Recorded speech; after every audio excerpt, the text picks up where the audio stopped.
if you steer it, it'll turn out okay.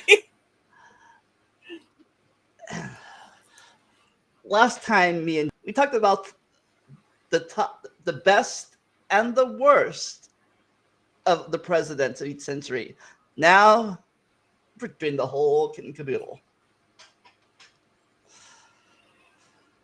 You know, what I should have gotten ready was that thing that they do on other streams where they do tiers, where you actually move things into a tier, but I don't know where they do that. Oh, I went. Oh, speaking of that.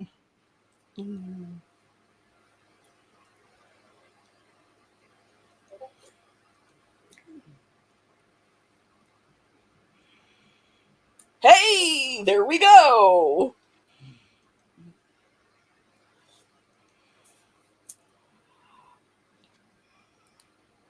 So you gotta start with George Washington.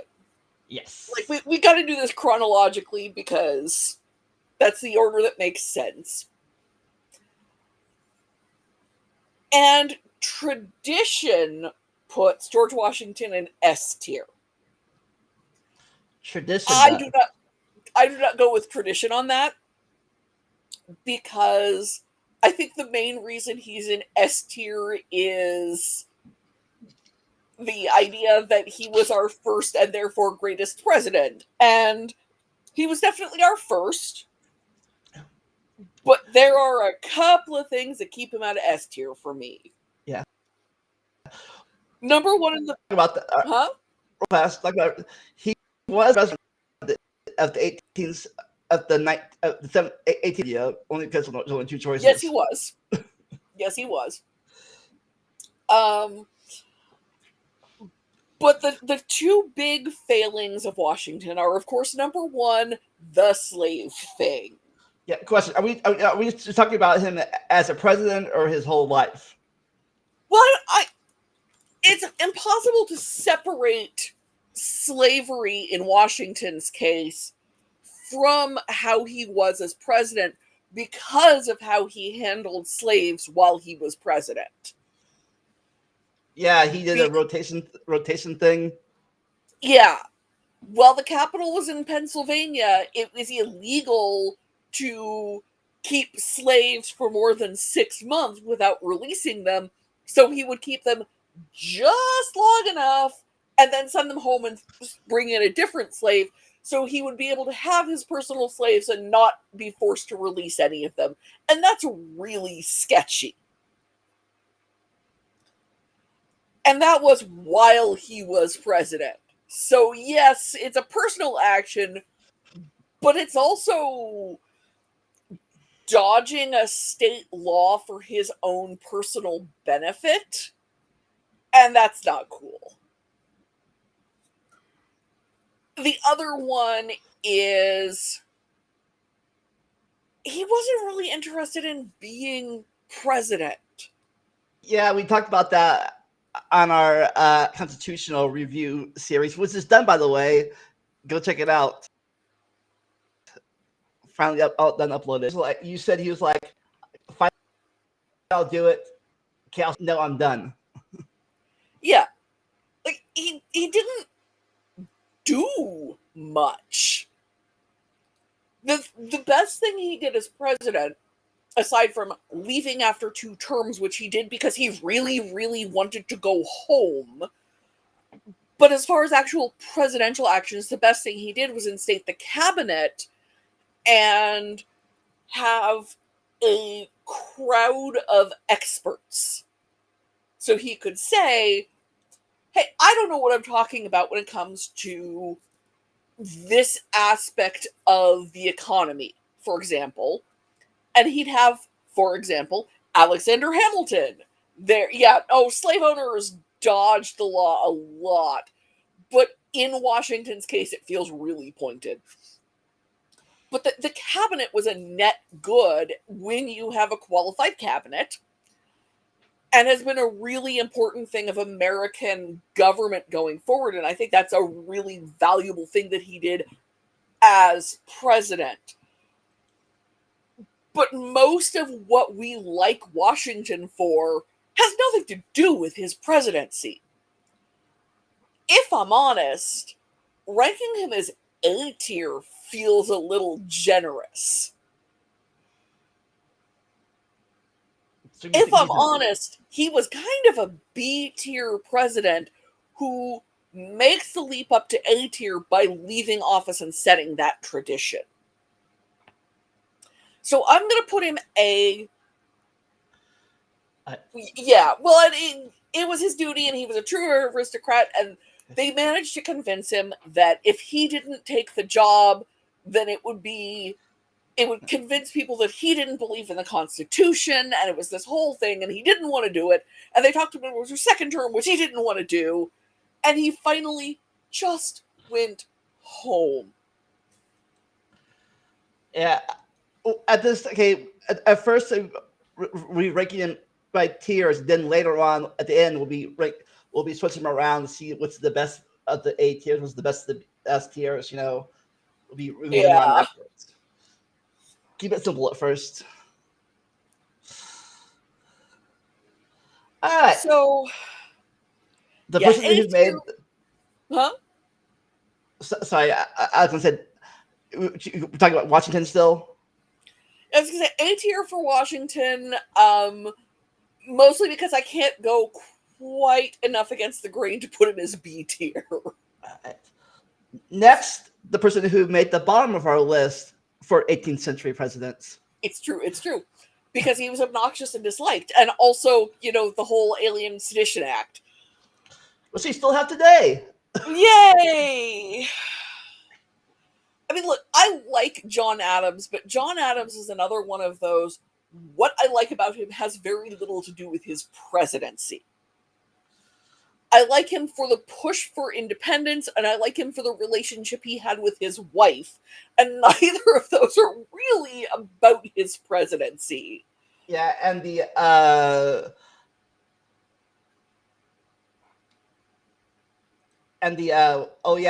his lawyer skills in Boston Massacre. Yeah, Boston Massacre, the whole thing. I like a lot about John Adams, but not about his presidency, and that is a real thing that we have to get into with him. And part of the issue with the Adams presidency was that we still, I'm sorry, Sarah, but it's what I first think of every time I think of John Adams. He was obnoxious and disliked. Are you talking about this? Real fast. Are you talking about this song from Animaniacs? No, 1776. Oh. Which I've mentioned a lot because it is really relevant when we're talking Founding Fathers. But John Adams is the main character of the musical, and it comes up a lot. He's obnoxious and disliked, I hadn't heard, or so I'm told, or responses along those lines. And it's one of the handful of running jokes throughout the musical that is based on historical fact. But so you're saying he's not an S tier president? He is not an S tier president. Part of the problem with the Adams presidency was that we were still in that stage where the president and vice president were chosen in different, chosen from different parties a lot of the time, and there was a lot of infighting, and honestly, anyone who followed Washington was going to have the problem of living up to Washington, even though, again, Washington didn't really do much as president. He was still, again, this is 1776, but it is a historical quote by John Adams that nobody will remember him. It would all be Franklin, and Franklin did this, and Franklin did that, and Franklin did some other damn thing. And Franklin smote the ground with his electricity and raised up George Washington on his horse, and the three of them, Franklin, Washington, and the horse, won the entire revolution. And John Adams really said that because he really knew what his place in history was going to be. He was the guy who followed Washington. Yeah, Yeah, I can't remember the animated song. I can't remember. I can't remember what Adam's thing was in that song for Animaniacs. I haven't seen that clip in a long time. But Adams was the guy who proved the concept of the presidency didn't rely on one person. And he's underrated for that because no one remembers him. Yeah. But he became president and vice president by popular, but that he lived in the time of the Luther as vice president. Yeah. Post 12th, no, pre 12th Amendment, not post 12th Amendment, no, pre 12th Amendment. Yeah. And at that point, he was having political issues with his vice president, who was more popular than he was.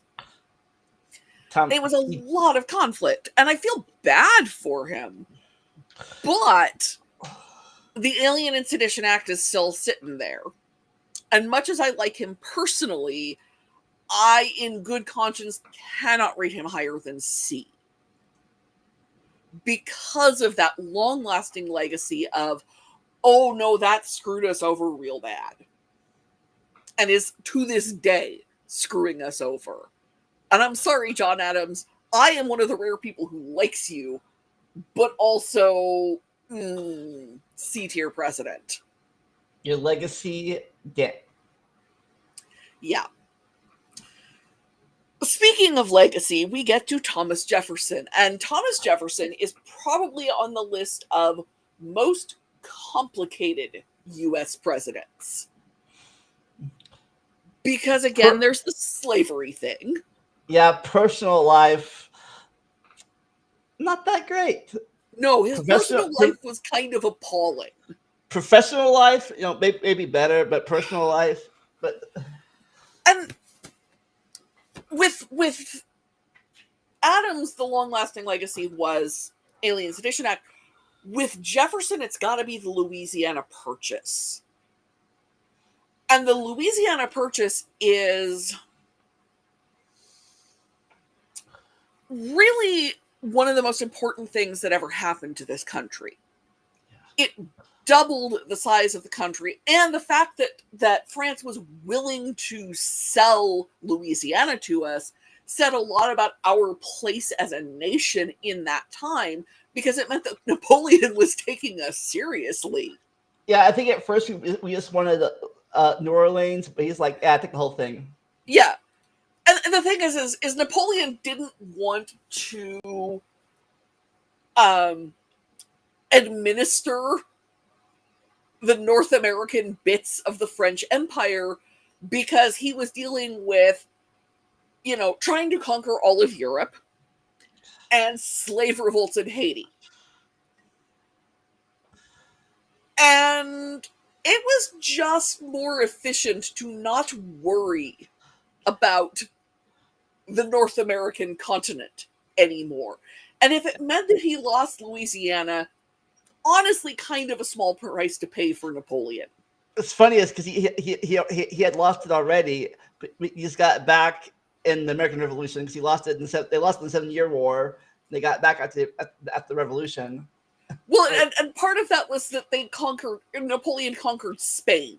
So Spain's territories became French territories. Briefly. So do you consider his post or pre-presidency on this list? Because, like, if we do, we got to take the Declaration in consideration or not.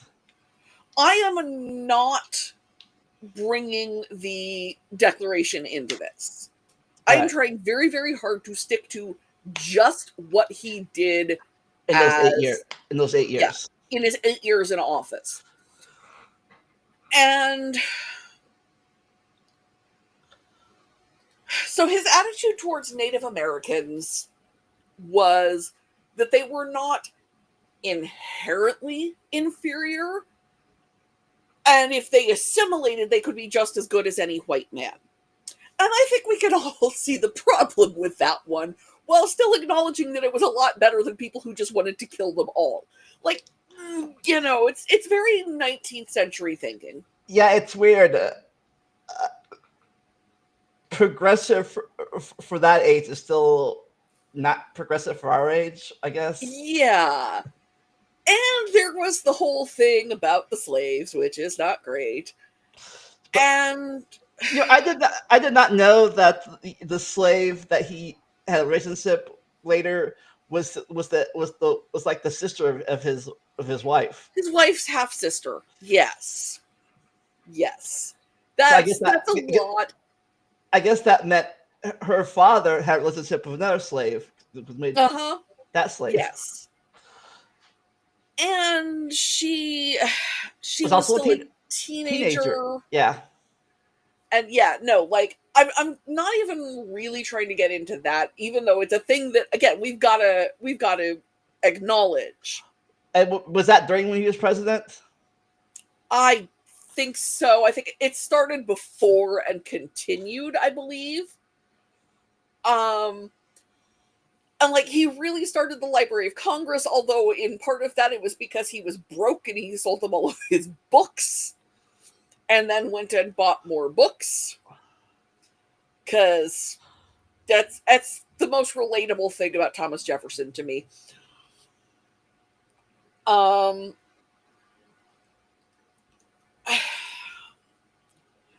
think he balances out to a B. Because there is a lot of bad. But for one thing, science. Yes, it was.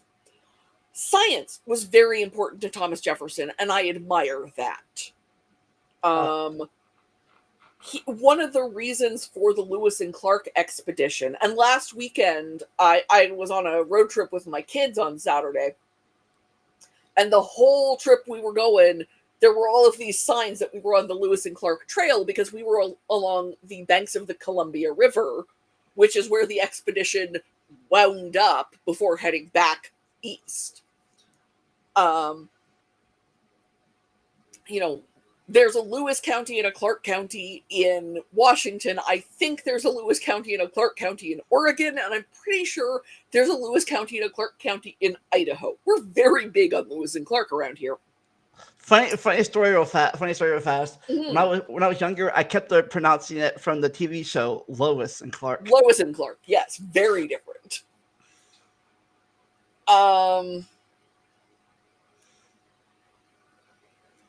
And his support of science and his support of the Library of Congress and the Louisiana Purchase, with the acknowledgement that not everything about the Louisiana Purchase was good, and a lot of the problems we'll be getting into for later presidents start there because it's a lot of southern land. But I do think he balances out to a B. And one of the good things he did was pardon people who had been imprisoned under the Alien and Sedition Act. So well done there, at least. But there's a lot of bad about Jefferson, even though I think there's also a lot that was admirable about him. There are current suggestions that he might have been autistic. I don't think it's possible to diagnose that, but it is true he really preferred to have meals by himself and not talk to people, which is a whole mood for quite a lot of people. And I don't know if he did it while he was president, but he also wrote his own Bible. Yes, he published his own version of the Bible, leaving out, and I quote this every time because it's such a great quote, the obvious exaggerations of Jesus's biographers, which included the resurrection. Thomas Jefferson was a deist at best. In modern terms, I think he was much closer to an agnostic. But another story I tell pretty much every time is that there was a Baptist congregation who the minister told his people to vote for Jefferson instead of Adams because he thought that the atheist would be better for them than the Anglican. So, there's that little tidbit. Um, he founded West Point, which again, there's good and bad there. I love that his Secretary of the Navy was named Robert Smith because it makes me think of the Secretary of the Navy, singing like Love Cats and things because I'm a very specific age. The whole Shores of Tripoli thing from the Marines hymn is also under Jefferson. So our first Navy victory, the first Navy victory, our first naval victory, yeah. There were victories during the Revolutionary War, but that was mostly with French ships and not American ones. So,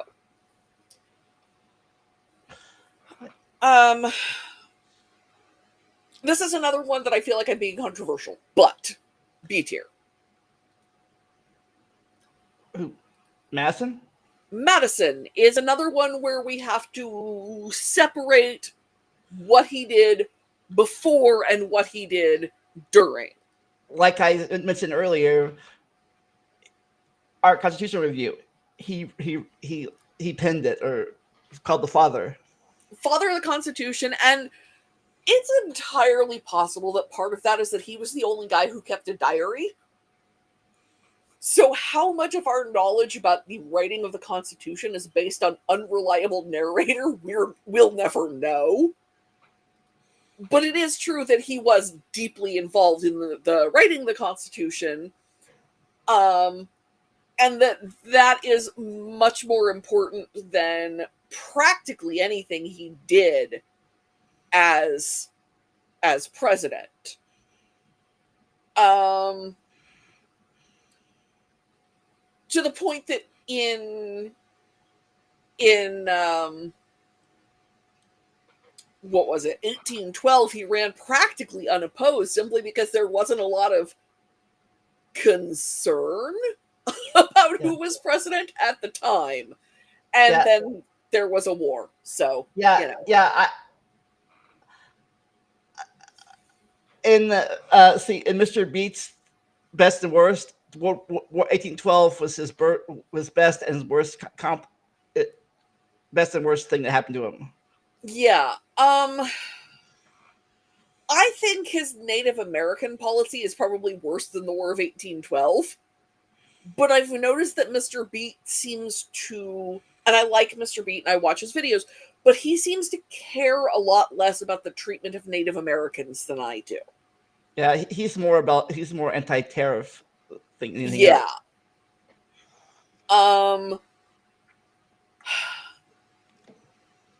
I think Madison, is going to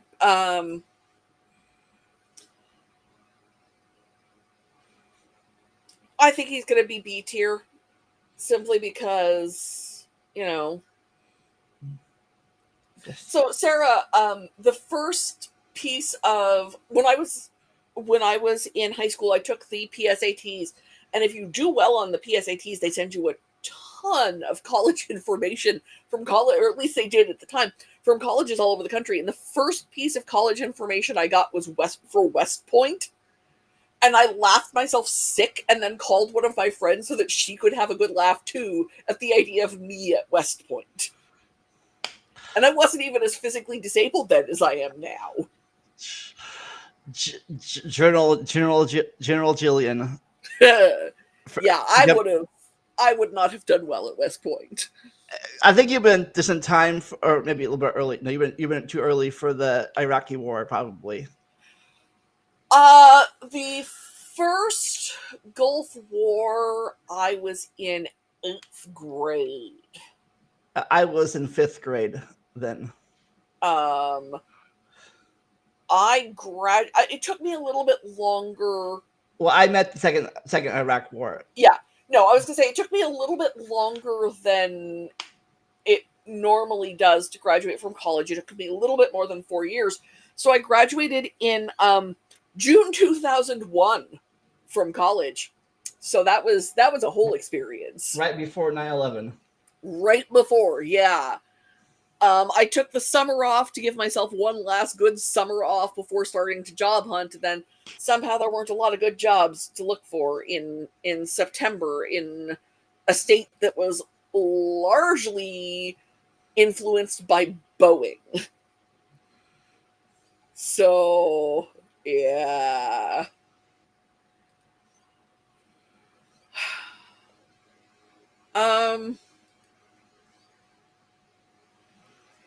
Now, James. so I'm gonna say, he was the White House white before it got burnt down. I think it was, but the white was definitely in part to cover up the burns. Yeah, I think, I don't know if it's a joke or not, but his wife was the famous one during that thing. Yeah, Dolly Madison was a great hostess, and among other things, she saved some of the treasures of the United States that were in the White House during the British invasion. Yeah, unfortunately, I guess was the Smithsonian burned down too during? I don't think it existed yet. I'm Uh, trying to remember, because the Smithsonian was created from a grant by a guy named Smithson, actually, who, as I recall, had never actually been to the United States. So, gods alone know why he did it. I just don't know if I wasn't sure if the British destroyed that library like people destroy all of the libraries. Yeah, no, I'm looking it up. Yeah, it was founded in 1846. Okay. So it was founded by James Smithson. Because you mentioned earlier that Thomas Jefferson donated some stuff. I know the stuff he donated got burned down, or not. That was Library of Congress, and I'm not sure. Let me look that up. Library of Congress. No, I don't want classification. I have feelings about Library of Congress classification.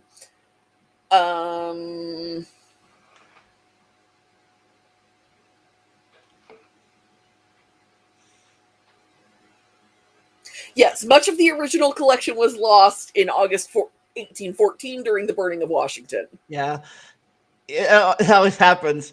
Just like when the Mongols destroyed the original Baghdad, back when it was still a important city, or the Library of Alexandria burned down, or the one in Africa. It's like, let's destroy knowledge. Yeah.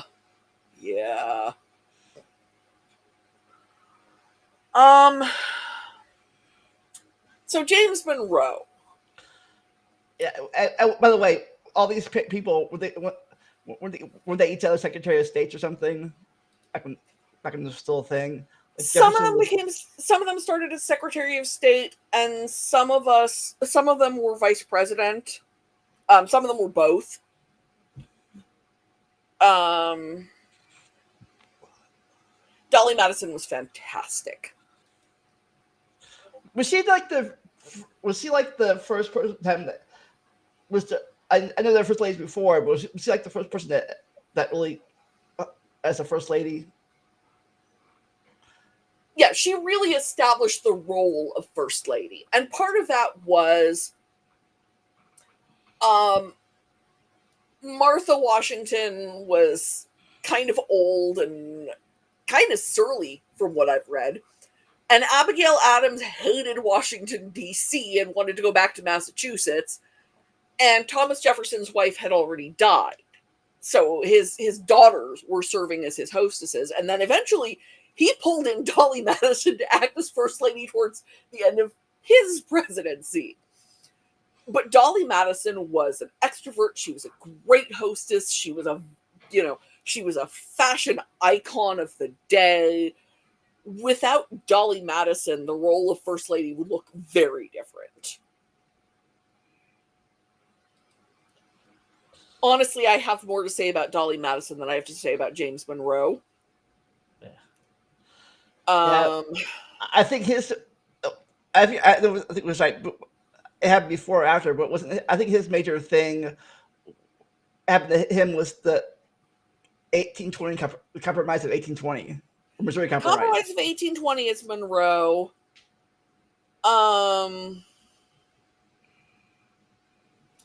In the 1820 election, he ran unopposed because, again, no one really cared. One guy cast an electoral vote for John Quincy Adams because he personally did not like James Monroe. Legend has it that it's because he wanted Washington to be the only person who was unanimously elected in the electoral college, but it wasn't true. It was because he didn't like Monroe. But also nobody really liked him enough to really support him in much of anything. He was... A lot of stuff happened while Monroe was president. But except for the Monroe Doctrine, he didn't do a ton of it. Oh yeah, it was the Secretary of State or something, or one of his. It was the Secretary of State. It was the Speaker of the House. It was, Congress did a lot. Monroe did not do a lot. Monroe didn't even really issue the Monroe Doctrine as himself. He said it in his address to Congress, but Monroe was just kind of a figurehead for a lot of his presidency. I have to give him a D, simply because what is there to say about Monroe? Did he support the, what was it, Missouri Compromise, or?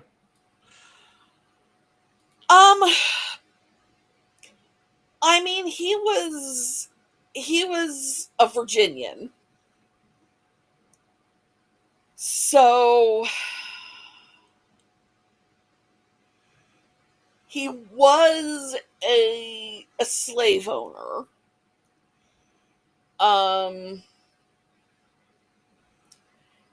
Yeah, he wanted to hold Maine statehood hostage to Missouri slavery.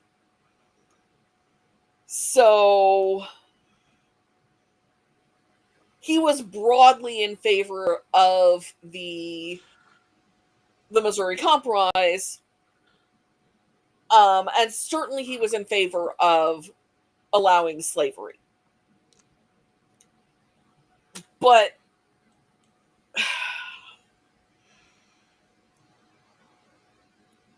the guy who voted against him did so because he thought that Monroe was personally incompetent.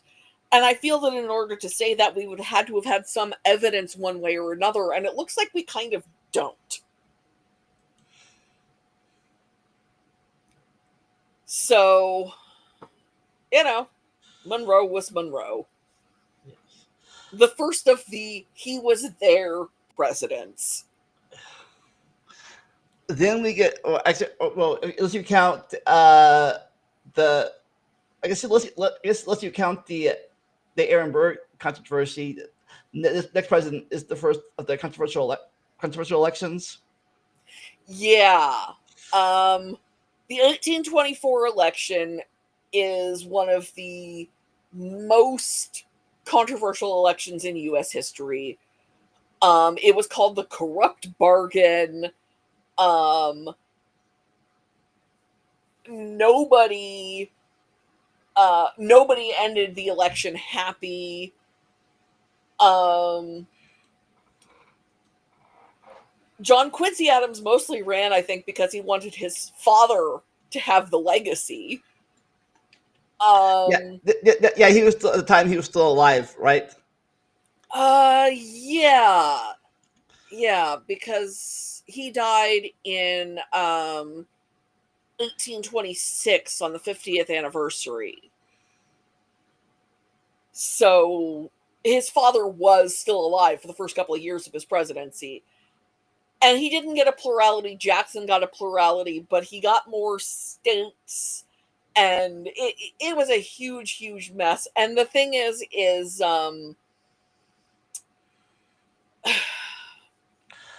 one of the persons running for president of that election decided the election.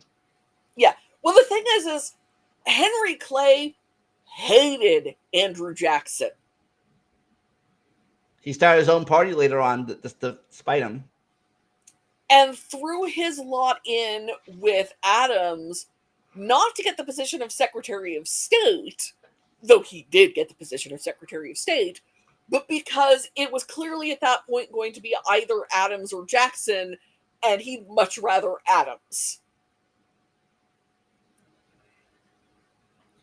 So, I don't disagree with him, because we'll be getting to Andrew Jackson in just a minute here. I have feelings about Andrew Jackson. The thing about John Quincy Adams is he wanted to do a lot. He wanted a road from Washington, D.C. to New Orleans. He wanted the Department of Interior to be established and to be in charge of it. He had a lot of plans for roads and canals and all kinds of things along those lines. And he wanted them to be run by the government. And that didn't happen.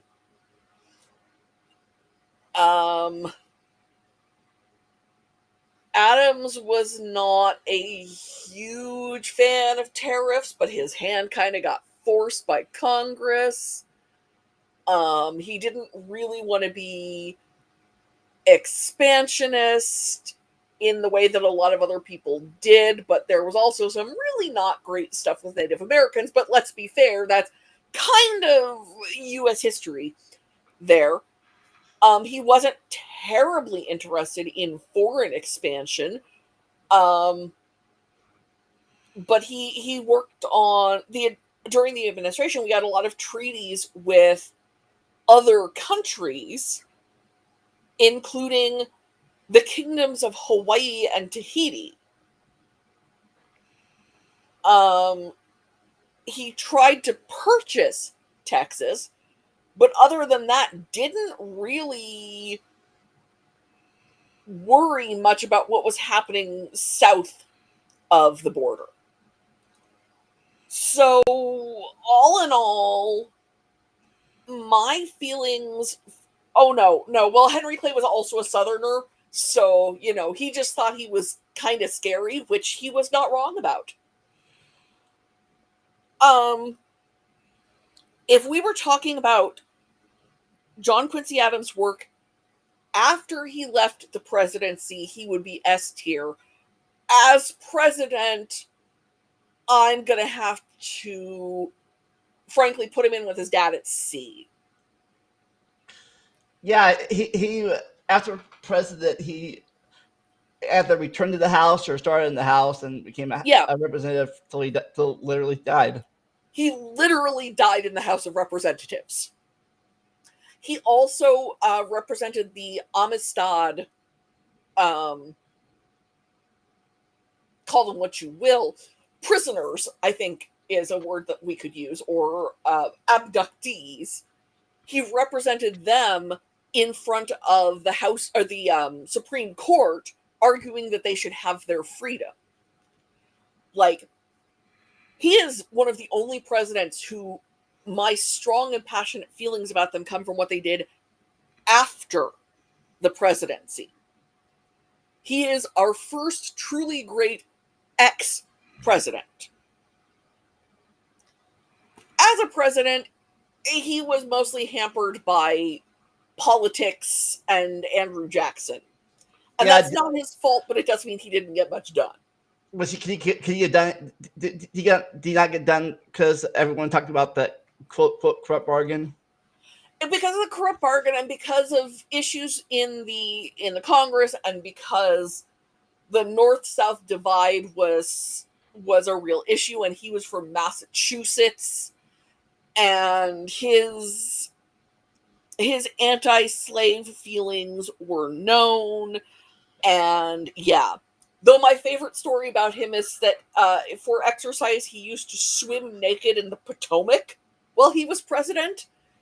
And a female reporter managed to force him to give her an interview by stealing his clothes. Because this was before the days of the Secret Service. So he was out there in the river alone and naked, and she took his clothes and she got her interview.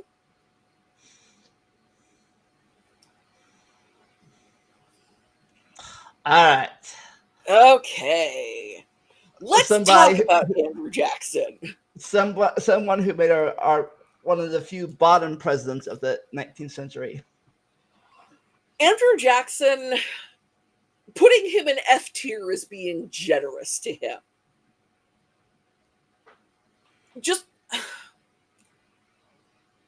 He is one of a handful of US presidents who I think had disdain for the separation of powers and the rule of law.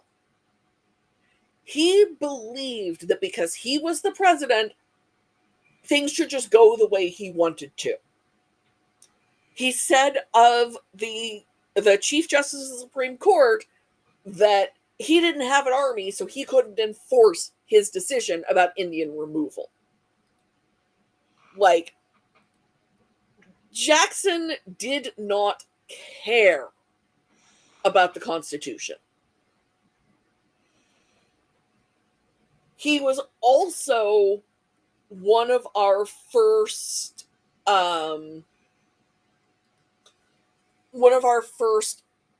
fake men of the people. Okay, yes, he was born fairly poor, and in his youth he was fairly poor, but by the time he was president, he was filthy sodding rich. Yes, everyone should be full of rage about Andrew Jackson. Everyone. Because he was a horrible human being.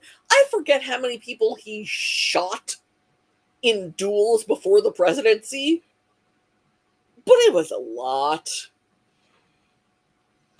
He created the spoils system.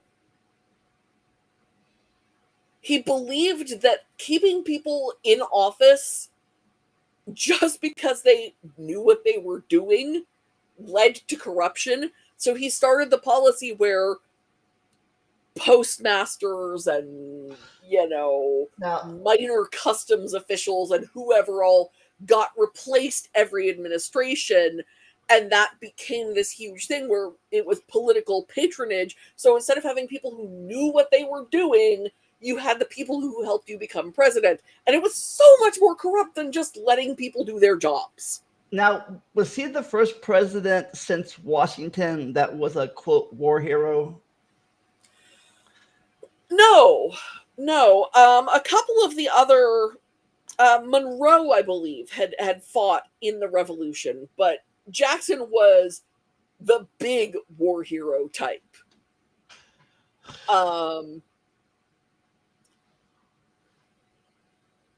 And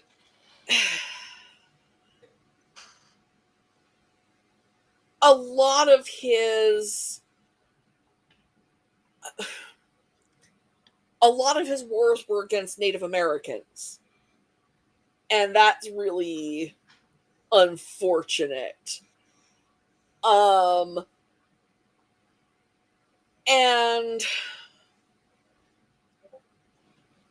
he had all of these policies that were basically the government shouldn't really have power, except for me personally, but anyway. And he said that the abolitionists who wanted to send anti-slavery tracts through the postal system into the South were, and this is a quote, monsters.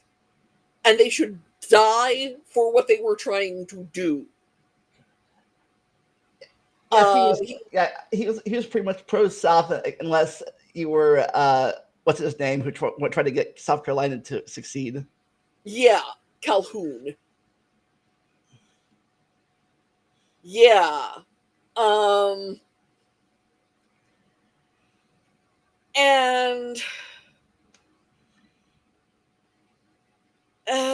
he appointed Roger B. Taney, the worst Supreme Court justice in history, though we'll see if that bar holds. He's the one that appointed the guy from the Ferguson from Dred Scott. Yeah. And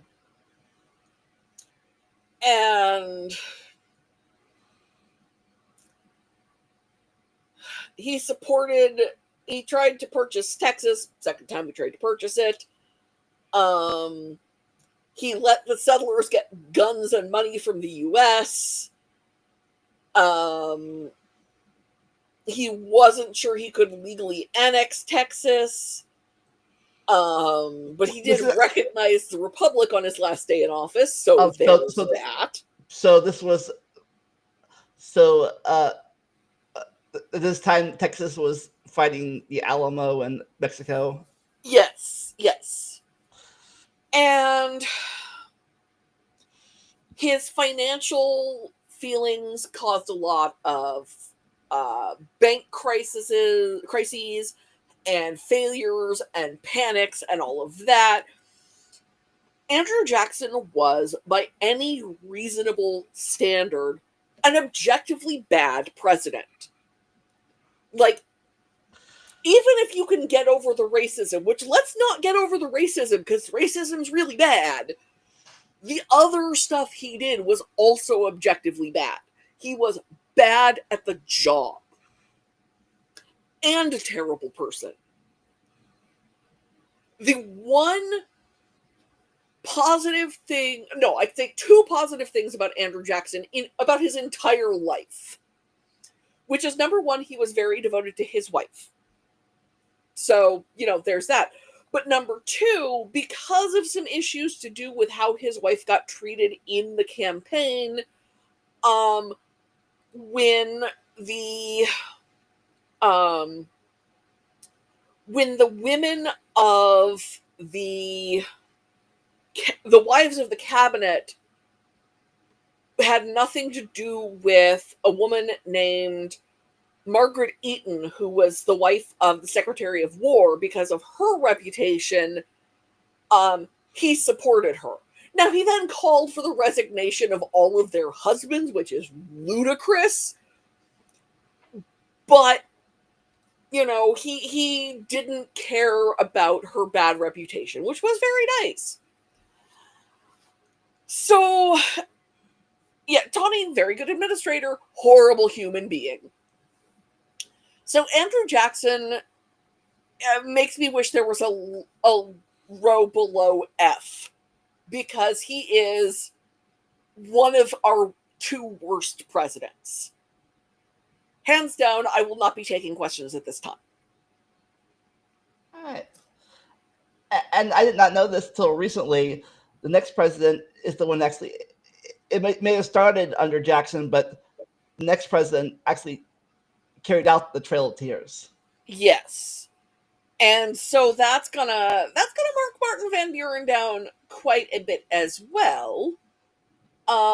He's the only president for whom English was his second language, interestingly. Like, was it Dutch? Yeah, his parents were Dutch and he grew up speaking Dutch. He tried to keep unity in the government, tried to prevent what was, by this point, let's be realistic, the inevitable civil war. Yeah, I think we might discuss this in our review, but did we say he was the first president born under actually born as a United States citizen, not a British? Yes, he was born in 1782. So he was not born a British subject. His father had been a patriot and was a supporter of the existence of the United States. Though, to be fair, since he was Dutch, I can't imagine he was a big supporter of the British.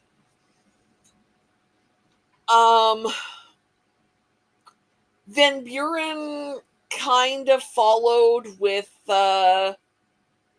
Andrew Jackson's fiscal policies, which weren't good. And he kept going with the Indian Removal Act, even though legally he would have been well within his rights to prevent it, and honestly should have, because the Supreme Court had said it was unconstitutional.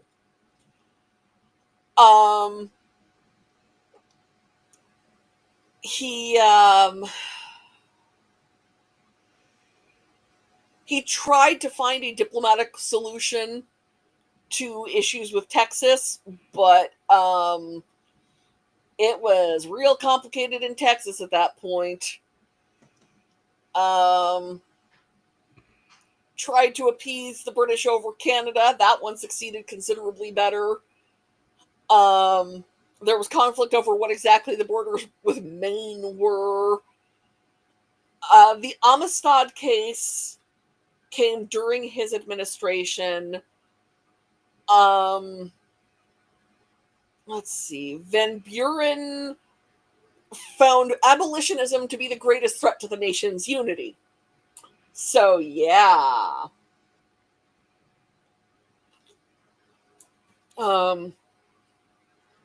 He was very much a let's try to keep everything nice and even and pretend that there's nothing wrong, which, given the era he was in, is going to put him in D.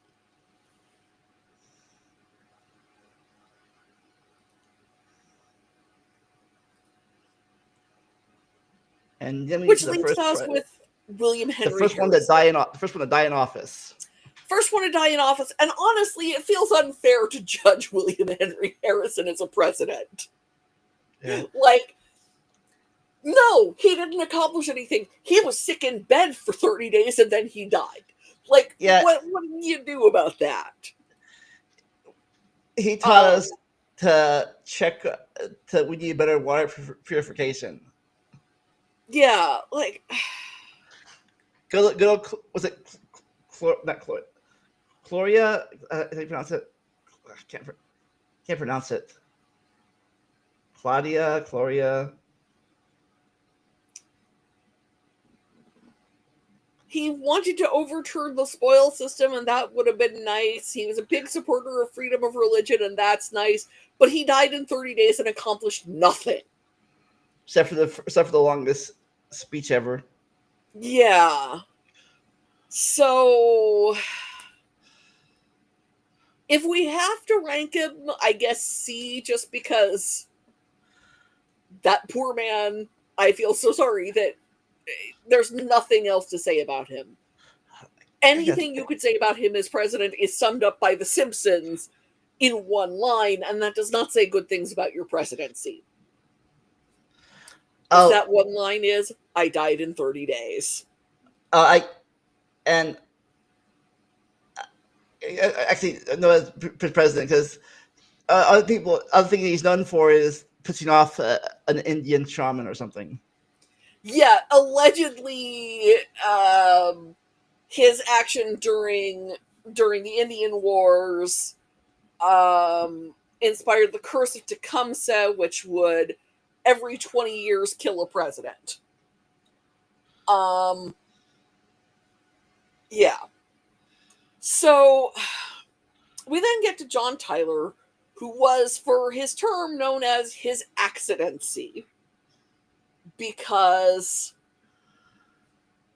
he wasn't elected president. John Quincy Adams thought he should have the title of acting president. Henry Clay. Oh, I found it. Gloria. Yeah. And dysentery. Yeah. Or he probably died of. Yeah. Like, there's all kinds of suggestions about what it was, but no, it was not because of his speech, which was admittedly very long and probably very dull, but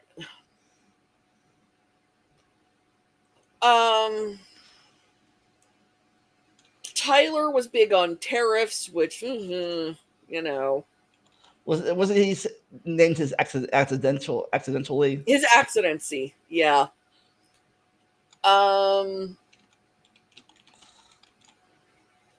He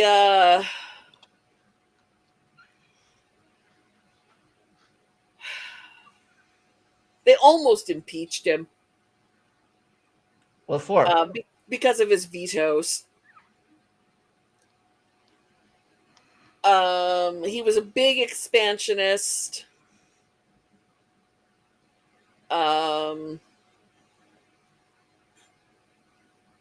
He started the path that would lead to the annexation of Hawaii.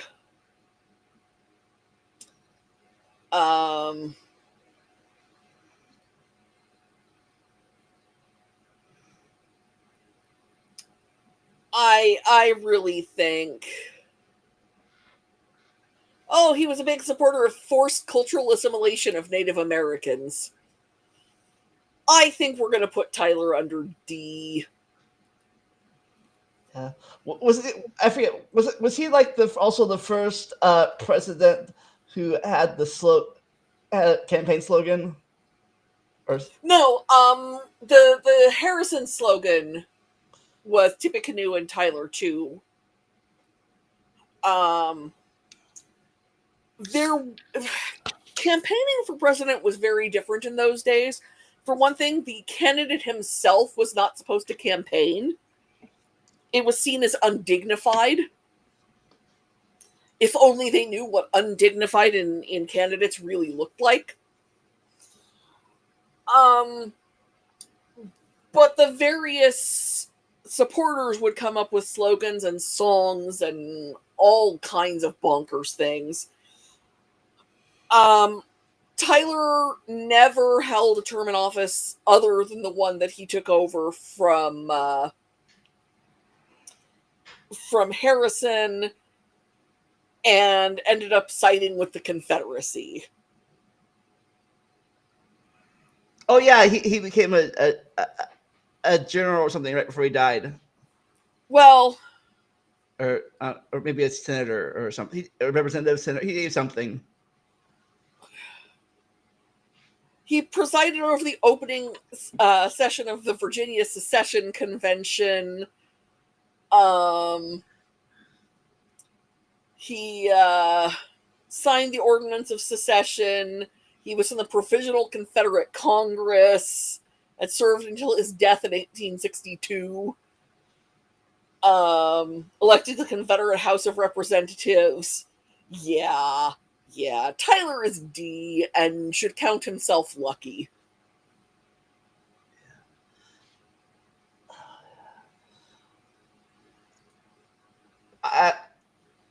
Yeah, I'm surprised. I guess people he has been scrubbed from not scrubbed. Like treated more as a traitor criminal than he really is.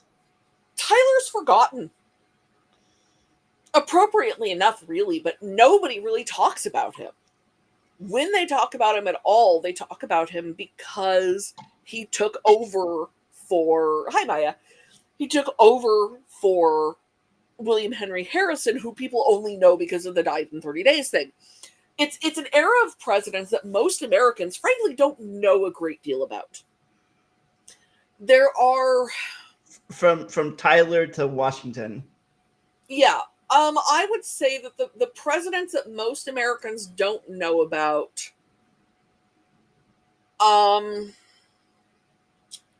probably from Monroe to Buchanan, most Americans don't really know much about. And then from,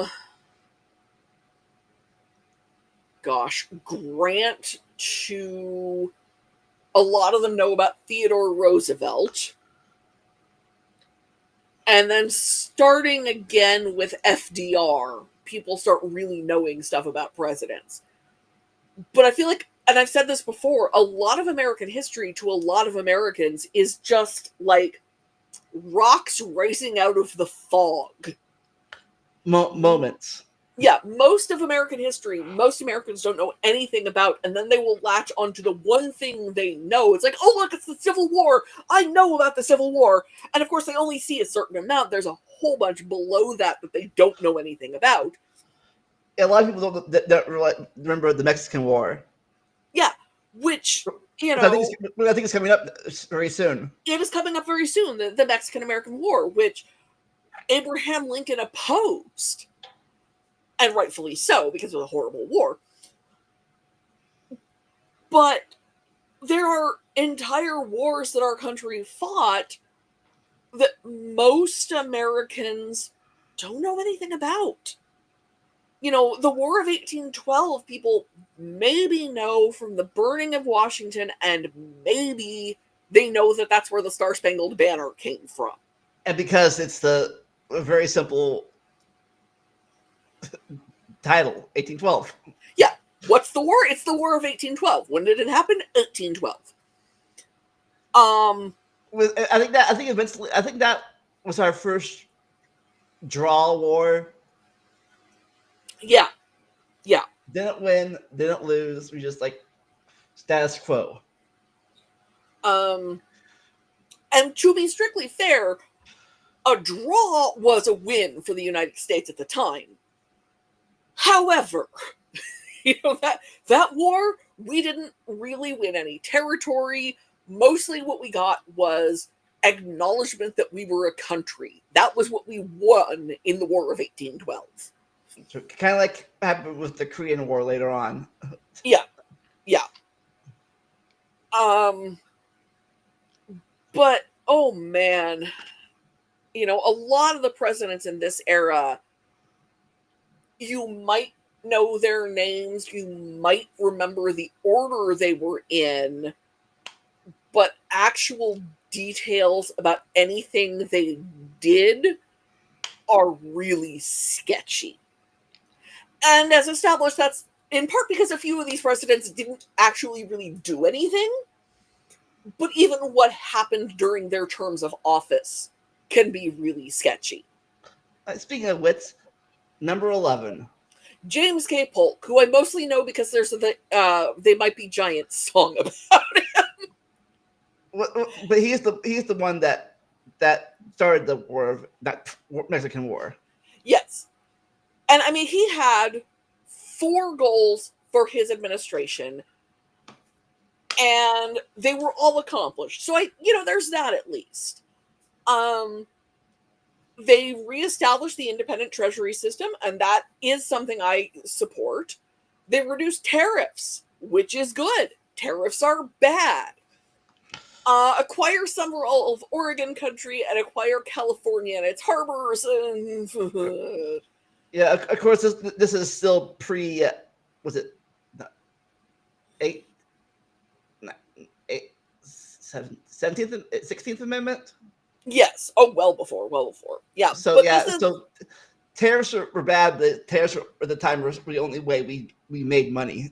Yes. And I will say he wanted a geographically balanced cabinet, which I strongly support, even though he really didn't want presidential hopefuls in his cabinet, which I can't really blame him for.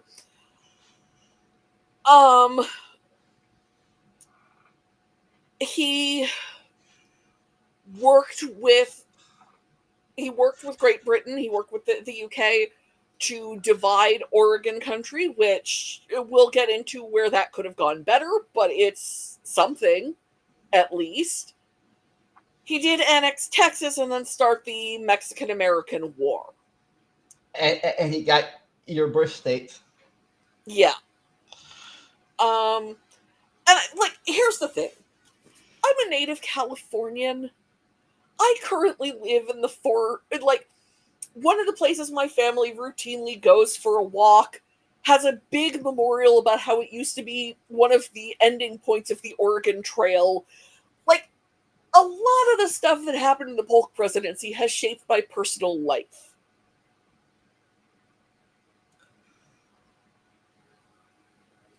I have a personal question real fast then. Yes. When you moved to Washington, did people hate you because you're a former Californian? Some of them, yeah. No, it's funny because I was once driving from Olympia to Port Angeles, which is on the Olympic Peninsula, that part of Washington that sticks out into the Pacific that has the Puget Sound between it and Seattle. And I was driving up on windy forest roads through there, and somebody was tailgating me, and they got far back enough so I could see their license plate, and I thought, God damn California driver. To be fair, I had at that point in my life never driven in California. So, but yes, that was my first thought, was California driver. But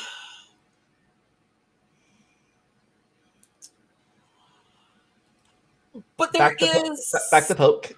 Yeah, there is animosity between, it's worse in Oregon, but between Northwesterners and Californians for a lot of reasons. But back to Polk. Polk is one where certain of his policies would put him in a higher tier than the Mexican-American War.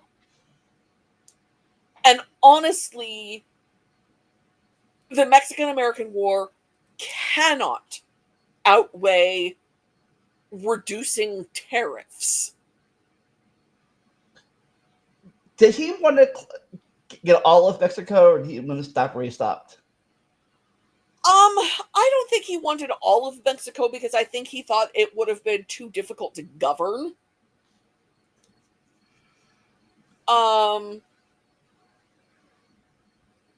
He was opposed to federal funding for internal improvement, so that's another one that I'm not a fan of. Yeah. Well, I think the South wanted that to get more slave states. Well, not just. Because things like the Erie Canal, that didn't really have because this part of his issue was that it was stuff that didn't have anything to do with international trade. It was mostly stuff on the Great Lakes. And so he was opposed to it because he thought that the president only had the right to do things with foreign trade. Oh no, LA drivers are legitimately terrifying. I've driven in LA. But the attitude towards California drivers includes the entire state of California, some of whose drivers are better than others. I have personal stories about people I went to high school with as bad drivers. But Polk, I think, is going to be our second F tier simply because, A, the Mexican-American War was a blatant land grab. B, because he didn't really care about internal improvement of the country. And yes, that's because he thought it was unconstitutional, but there were things he could have done and didn't. And lowering tariffs is not enough to outrank, anything, really. So, is he as bad as Jackson? Of course not. Who is? We'll get there. But he wasn't good. All right. Number 12. Zachary Taylor. Our third war hero president. Nobody actually knew what his political beliefs were. Our first president from the Mexican War. Yes, he was a national hero because of his service in the Mexican War. Nobody knew what his politics were. He didn't resign his command in the military until late January 1849. Now in those days he didn't get sworn in until March, but still. This is the president who refused to be inaugurated on a Sunday.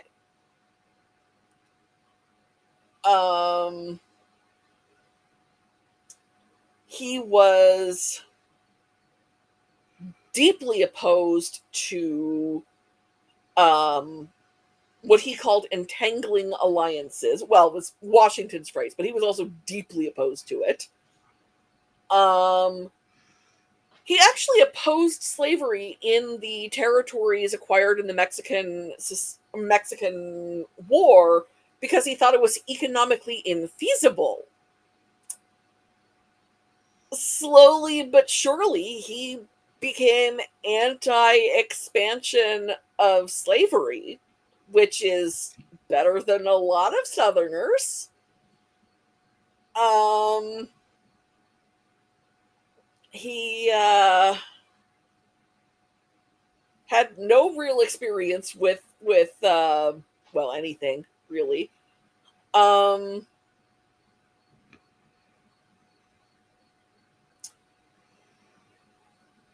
He was there for the Compromise of 1850, but he wasn't a huge supporter of it. It was kind of a thing that happened when it happened. I think we've got to give Taylor a C, because he was another one who didn't do anything, and then he died in 1850, not long after taking the presidency.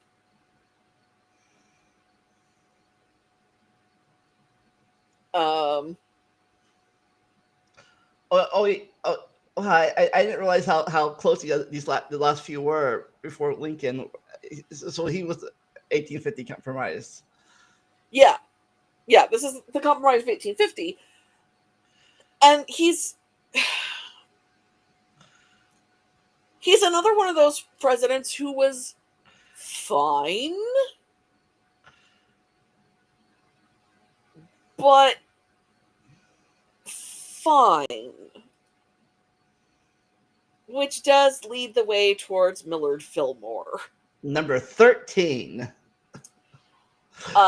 Thing I always remember about Millard Fillmore is that his final words were, "The nourishment is palatable." So yeah.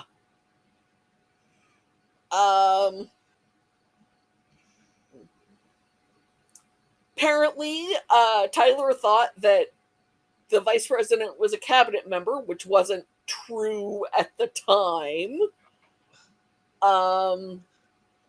Though he was a member of the Board of Regents of the new Smithsonian Institution and was a strong advocate of it, so that is a nice thing about Millard Fillmore.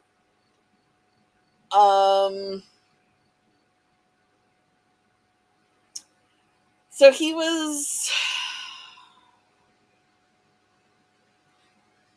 president during some of the really nasty lead up to the Civil War.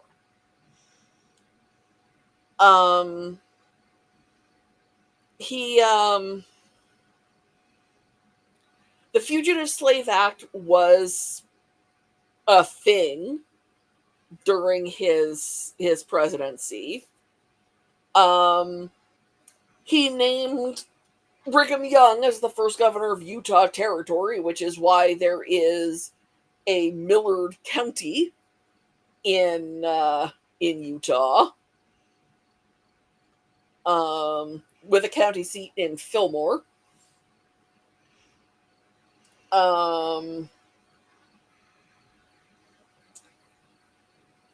He was being pushed to annex Cuba as a slave territory. Dispatched the Perry expedition, which was shotgun diplomacy, for those of you who remember that term from history class. What with one thing and another, Millard Fillmore is very much a C president, because his last words are very in keeping with Millard Fillmore the person. He was there. It was palatable. And then we get to the president of the Kansas-Nebraska Act. Yes, Franklin Pierce. I actually used to live in Pierce County, which we were very clear that we were living in a county named after one of the worst U.S. presidents.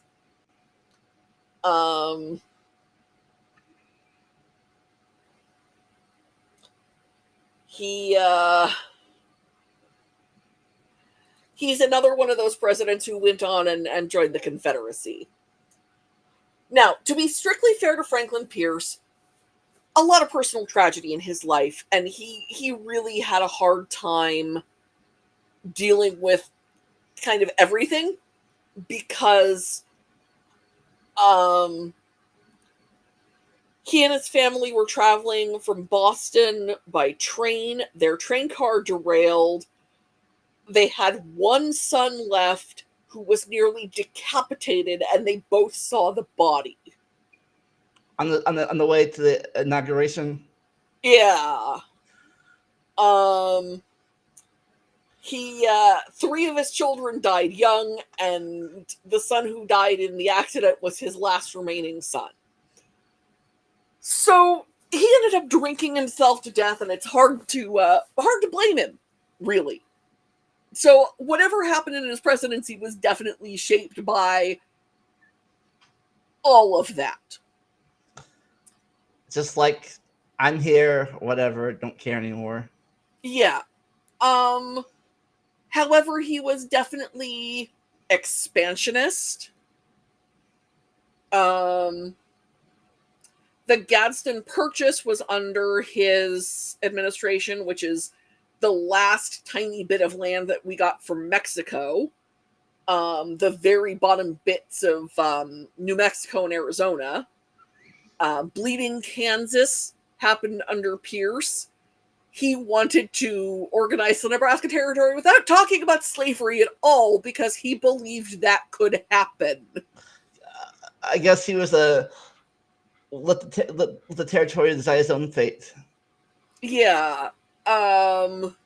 He really thought he was going to get renominated.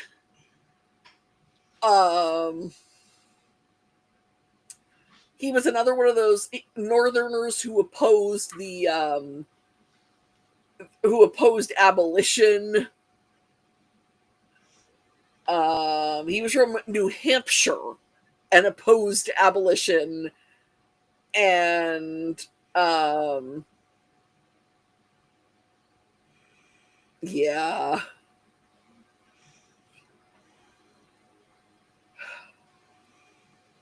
He was really opposed to a lot of stuff that happened during the Civil War. Yeah. Franklin Pierce is a D-tier president.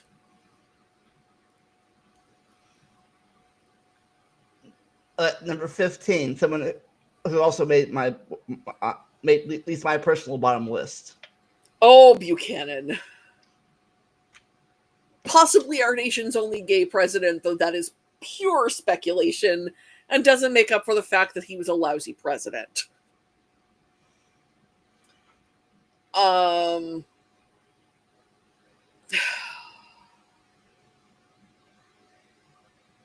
He helped personally intervene in Dred Scott because he thought that it would end the issue of slavery by saying that slavery was allowed everywhere, shut up. Which, that's a misunderstanding of the situation. He responded to the Panic of 1857 with austerity measures, which that's not good. He was president during the Pig War. Yeah, he was president during the Pig War and tried to avoid getting involved in all of that. He was personally offended by Brigham Young, which I do support him on that. But also the Mountain Meadows Massacre happened during his presidency, and so that started the Utah War. And when the South secedes, like, okay. Yeah, and he didn't really do much of anything when the South seceded.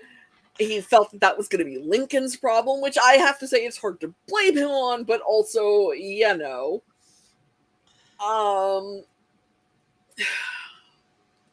Sorry, Buchanan, you're F tier. I'm not sure how much he would have argued, honestly. He told Lincoln that if Lincoln was as happy to be taking office as he was to be leaving it, then Lincoln was the happiest man in the country. But I guess he was popular enough at the time to get elected. Yeah. So then we get to Lincoln. The next president to win because of the first president was like because of a split vote. Yeah, Lincoln, how narrowly he became president is kind of exaggerated, but it is true that he didn't even appear on the ballot in any southern states. Yeah, I don't know if it was because I heard two things.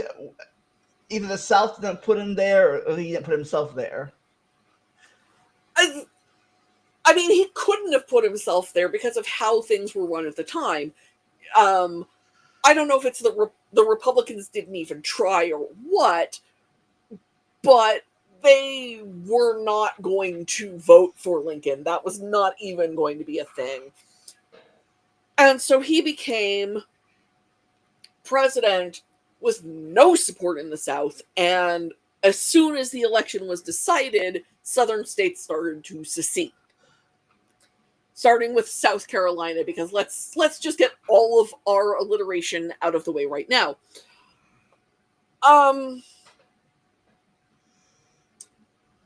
Lincoln was not a perfect man. Lincoln was not a perfect president. But it is impossible not to put him into S tier, and not just because I'm already risking enough by not putting Washington there. It's because genuinely keeping the Union together was such an overwhelming effort that if a few things not having to do with that fell behind, it's kind of understandable. And no, he didn't have a perfect record towards race because he was, a white man in the 1860s. He was the let's deport all the former slaves back to Africa. That was initially his position, and then he talked to Frederick Douglass and changed his mind. And we here believe in admiring people who change their mind when they receive additional evidence. That is my personal stance. I feel that I share it with you. Yes. I don't know if he was the first to do this, but he's the most famous one that I know of to actively to fire generals that don't agree that like supported him or disagree with him. I believe he was the first American president to fire generals. I mean,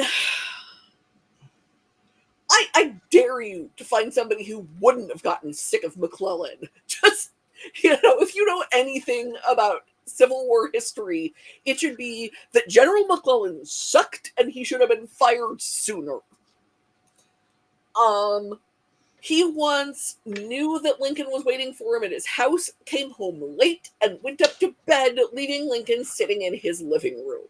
Because he personally didn't like Lincoln and refused to show him any respect. Like, half of the Lincoln quotes I know about the Civil War involved Lincoln being petty and pissed off at McClellan. Just such a terrible general. That's where I guess the commander-in-chief thing came in handy. Yes. Well, and when McClellan ran in 1864, that was the first election with serious amounts of absentee voting. The soldiers were allowed absentee voting, and they went overwhelmingly for Lincoln. The soldiers' vote for Lincoln, even among men who had served under McClellan, they went for Lincoln. And that should tell you how bad McClellan was as a general. So, and he was fighting, and he's fighting against Lee, who people probably put up too much. Yeah, Lee was not as good a general as a lot of people will tell you, but you don't have to be a great general to get the best of McClellan. You just have to paint logs to look like cannons, which is a real thing that really happened. They called them Quaker cannons.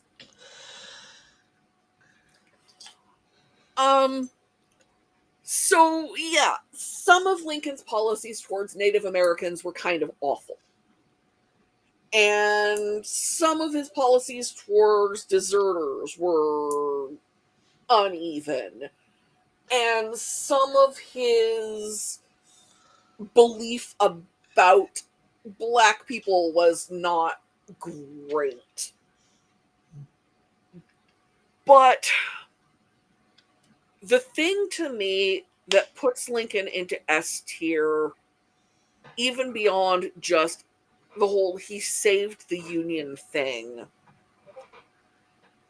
is by getting the 13th Amendment, which is flawed, and we talked about its flaws, but he got the 13th Amendment passed by Congress before the war ended. Even though he knew the war was ending, he worked to make sure that it was going to end before the war did, so that there would be no question that slavery would continue after the war. Like, there are people who will argue with you that Lincoln wasn't an abolitionist, and those people are incorrect. Maya and I talked on this very channel about the Emancipation Proclamation and what it actually did. But one of the things it did was symbolize Lincoln's personal opposition to slavery as an institution. He didn't believe he, as president, had the authority to end it, and I would say he was correct in that belief, but he did everything he could as president to make sure it eventually ended. Yeah. Did the states they came back have to ratify the 13th even get back in the Union? Yes. In order to be readmitted to the Union, you had to ratify the 13th Amendment. Because he wasn't messing around. That was a condition of a unified country, was it was going to be a unified country without slavery. And that is Lincoln at S tier. He's also the first president. That's the first president to die in office, the first president to be killed in office. Yes. Yes, there had been assassination attempts before. Most famously, the guy who tried to shoot Jackson with 2 different guns, both of which misfired, who then got beaten half to death by Jackson with his cane. Jackson had to be pulled off the guy, who was deeply mentally ill, by all accounts. But Lincoln was the first to have been successfully assassinated, and it wasn't even the first attempt on Lincoln's life, and he knew it. The first plan to assassinate Lincoln was while he was on his way to be inaugurated. He knew how much danger he was in. And if there had been a proper guard on his box at the theater, he would not have been killed. But his guard, he only had one, buggered off to go have a drink and left the box unguarded. And so, yeah. And this was pre-Secret Service. Pre-Secret Service. Yeah, we've got a couple of assassinations yet to go before Secret Service really becomes a thing. I think it's funny, though, that I had no idea Secret Service's main goal wasn't the president. It was for counterfeiting. Yeah. The Secret Service, I don't think, is even established until under Grant. And they don't get their job for protecting the president, I think, until after McKinley is shot. They're like, okay, that's enough. We've lost 3 presidents. This just looks like carelessness. Oh, and you know about the what's it called? The Todd Lincoln curse? Huh? Was it Todd Lincoln? Robert Todd Lincoln, yes. Or as Raider Sarah Vowell calls him, Jinxie McDeath. Which is Lincoln's oldest son, who, I have feelings about him, He was an anti-union lawyer in his later days. He was not with his father when his father was shot, but he wasn't that far away. He was with Garfield when Garfield was shot, and he had just gotten off the train in Buffalo when McKinley was shot. McKinley, for those unaware, was shot at the Pan American Exposition in Buffalo, and Sarah, now I've got another song stuck in your head.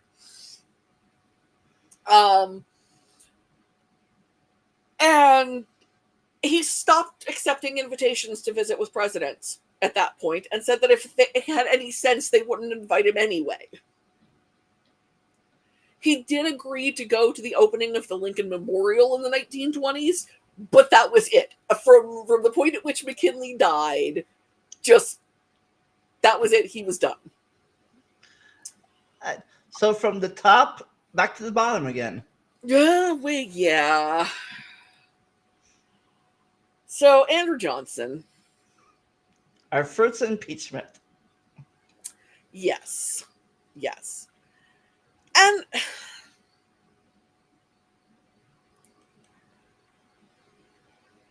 Andrew Johnson was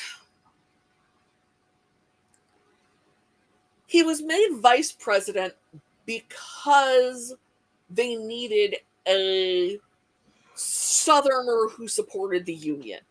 He knew it, everyone knew it. The issue with Johnson was that he was then in charge of Reconstruction.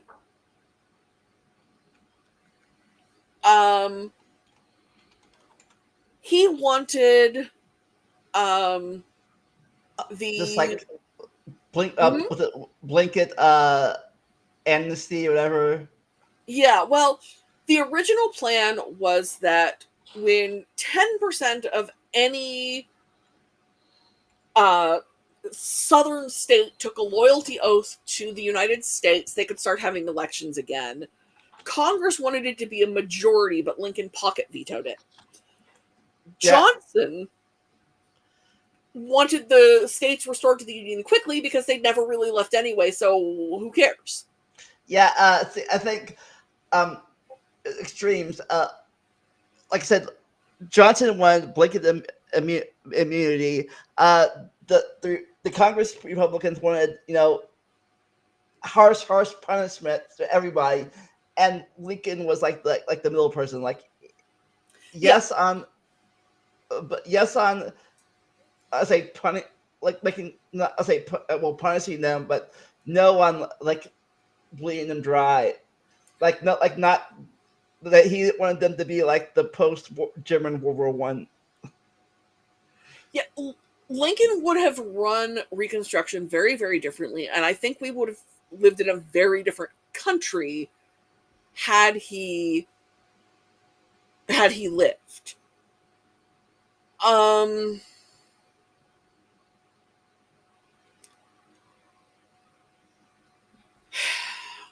Johnson was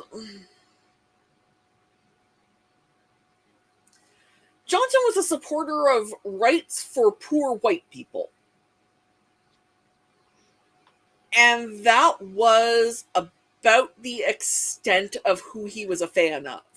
Yeah, he was a vote that became vice president because he was a Southerner that didn't stay. He was a Southerner that didn't stay with the Confederacy.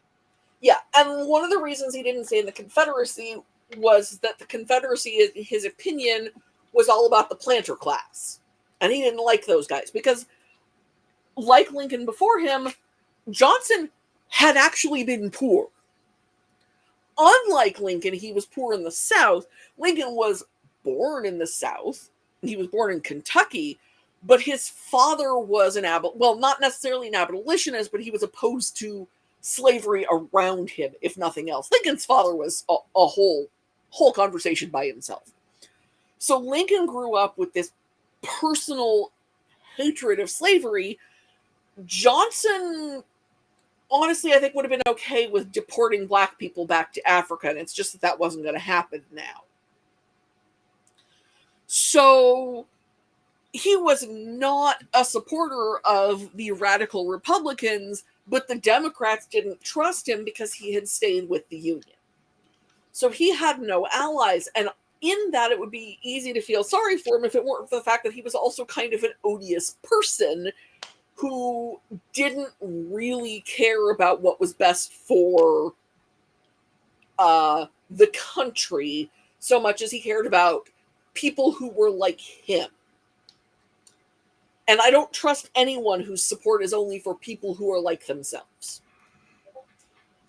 So I don't hate Johnson as much as the radical Republicans did, but I think he has to go F tier as well.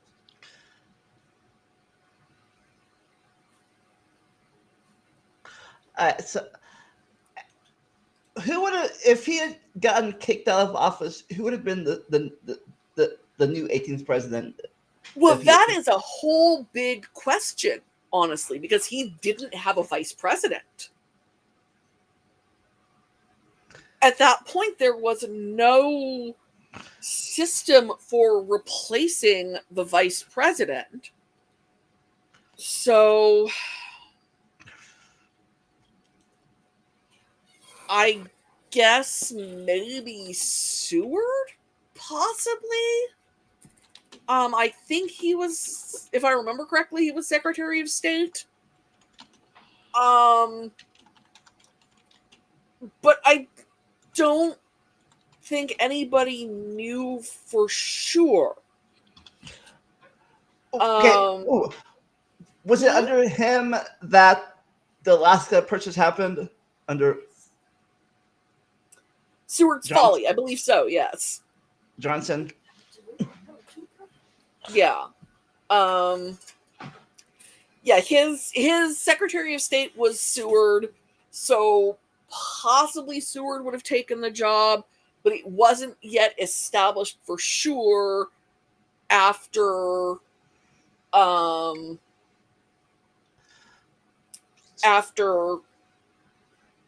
vice president became president. So I guess that was one thing positive thing about his thing was for the purchase of Alaska. Yeah. But he's still left here.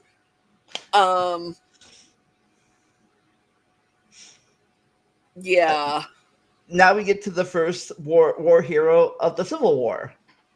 Yeah. These next few presidents were also war people. Grant. Poor Grant. He tried. He tried so hard. Yeah, I think I mentioned this during our last video that he was the opposite of Washington. Washington was a bad general but a good president, and this guy was a good general but a bad president. He's another one of those people who it's kind of hard to blame him for a lot of what went wrong, because much of what went wrong under his presidency was through the actions of other people. Yeah, I guess I'll say compare him to Hardy and Trump, where he voted his friends in office, but he did. Like he put his friends in positions. I'm not hungry. Yeah. So Grant can't be higher than a D. Because he wasn't good at the job. Some of the stuff he tried also wasn't good. But he just wasn't good at the job. I think that the best thing he did, at least I'm aware of, is he got rid of the KKK for a time being. Yeah. Or at least weakened it for until another president later on. But he trusted his friends, and he assumed that if his friends were trustworthy to him, they would be trustworthy when it came to running the country. And that's not true. Historically, that's never been true. He was the president during, was he both the 14th and 15th Amendment? I believe so, yes. Yeah. And so freedoms for Black people kept increasing during his presidency.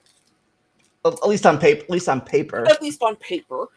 And more specifically to Grant himself, he really tried to make up for that whole trying to abolish the Jews from his territory thing from during the Civil War by appointing Jews to positions of power in the government that they had never held before. And that's good. I don't want to downplay that.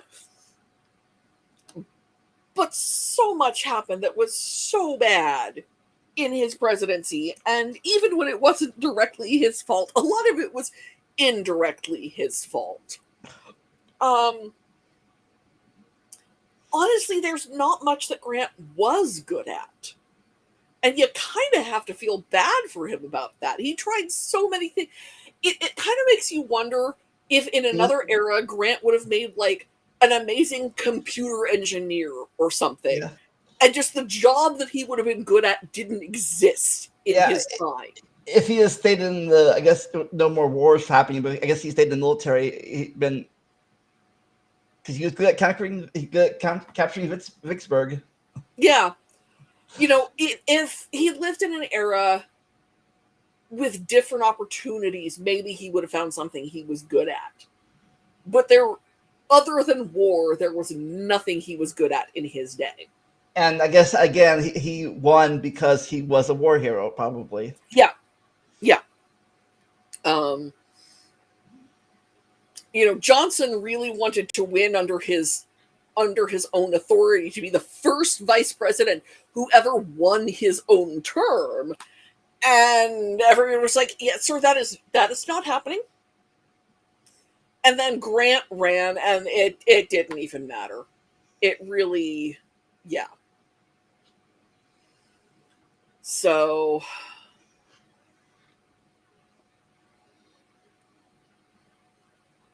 he was good towards Native Americans. He was good for civil rights. He tried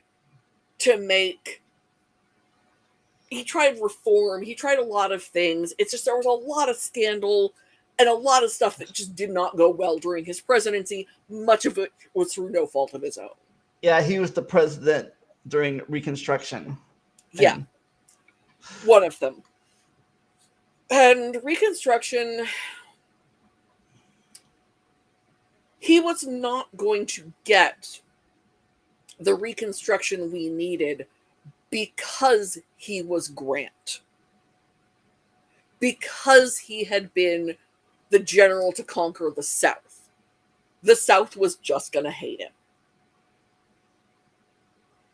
Which is another one of those no fault of his own. Grant tried. That is what I have to say most about Grant. He tried. It was just funny, though, because the public hated him, but I heard a lot of the journals actually respected him. Yeah. Oh, the generals loved him. And I mean, he did. Actually, I think I'm going to boost him up to C. Because he did work to try to improve the civil service in the United States to get away from the spoils system.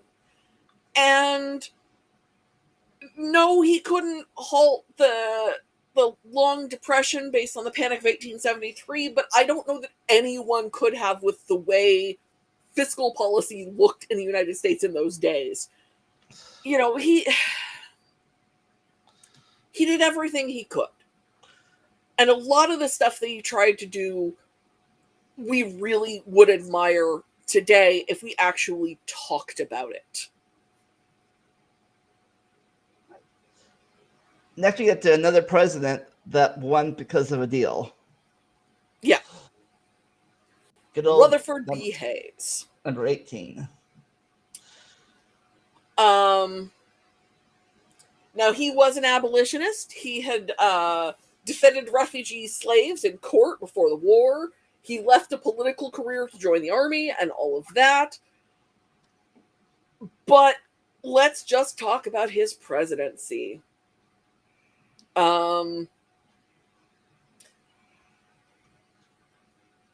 The election of 1876, there were several states that were in doubt. And if Hayes didn't win all of them, then Samuel Tilden would have been elected president. And there was a lot of conflict and a lot of doubt, and there was much discussion, and eventually they gave the presidency to Hayes. And I don't know enough about the presidency to know if he should have gotten the office. But one of the things that he did was work to appease the South who hadn't voted for him by ending Reconstruction. Now, there were only 2 states that were really still under Reconstruction, but he ended it in his time. What were the 2 states? Huh? What were the 2 states? South Carolina, of course, and Louisiana.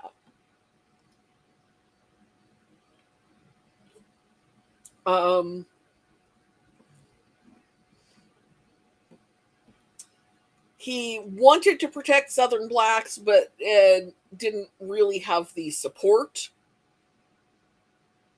He tried to protect black voters. He tried to reform the civil service.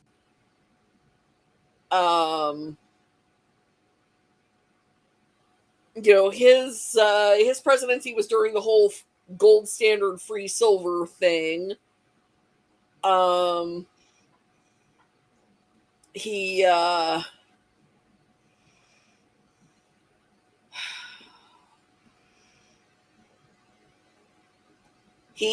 vetoed the Chinese Exclusion Act, but it passed over him. Well, no, they passed another one after he left office. He vetoed the first one.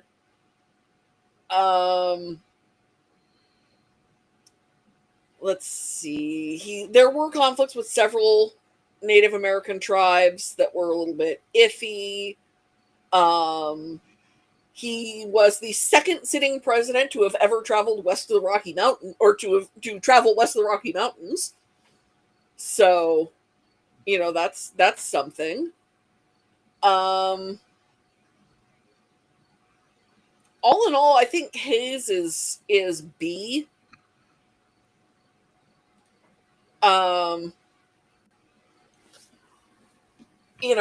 Whether he should have become president is a matter of discussion, but he did work to improve things while he was there.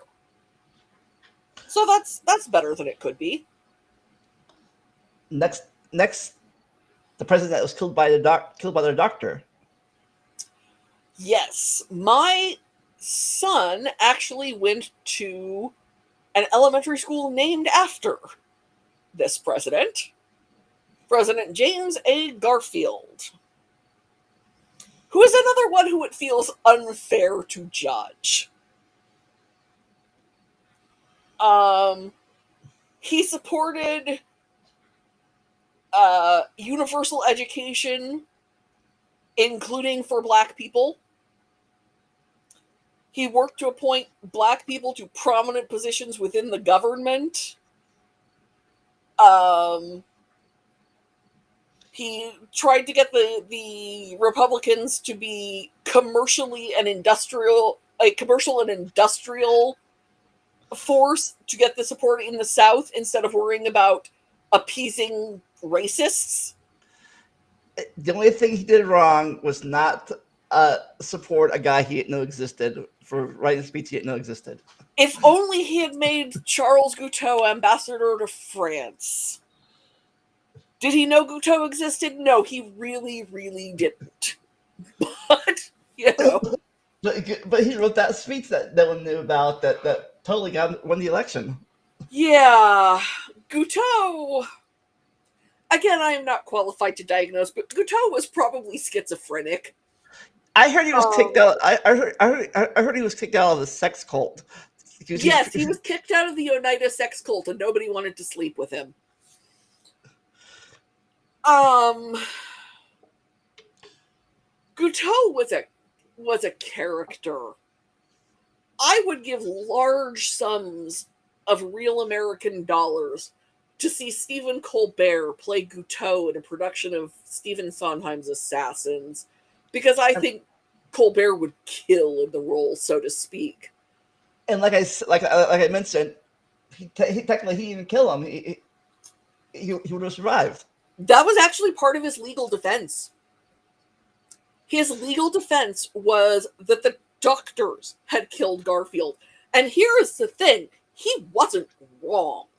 Now, there is such thing as approximate cause, and the doctors wouldn't have had the chance to kill him if, he hadn't been shot.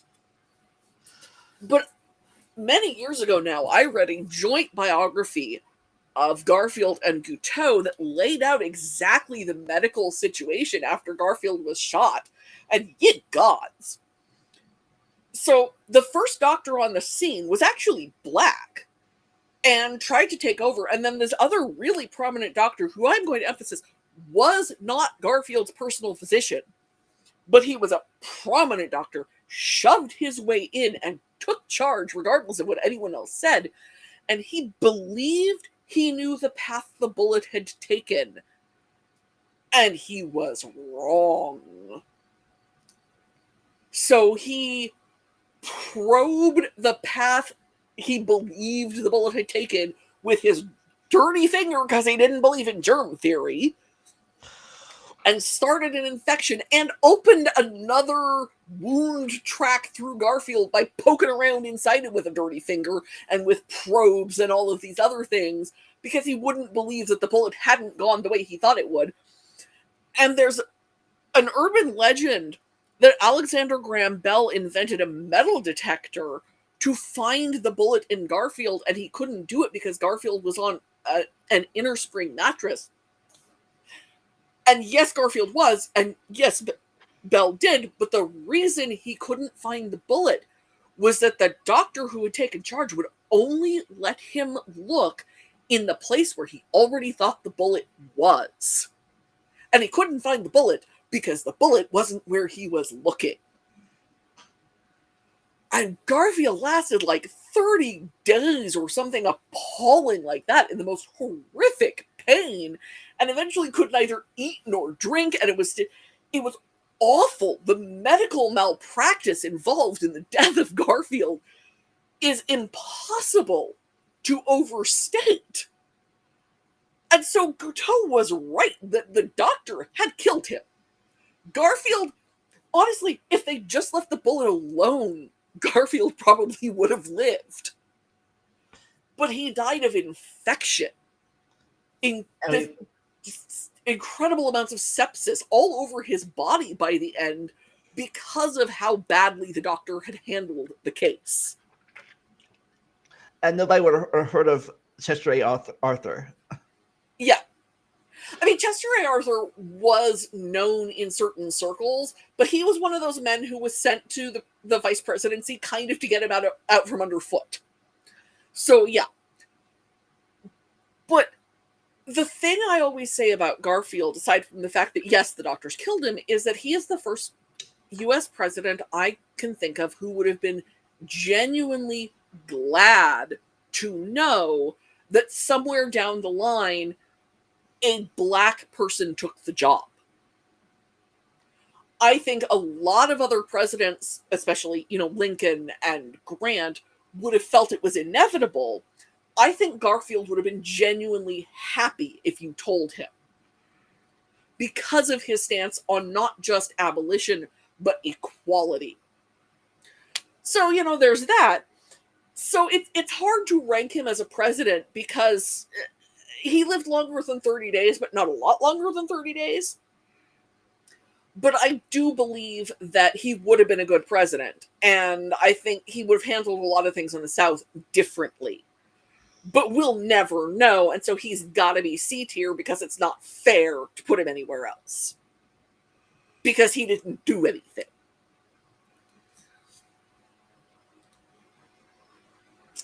Which then does bring us to Chester A. Arthur,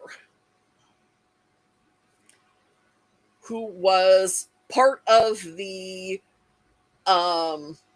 New York political system. And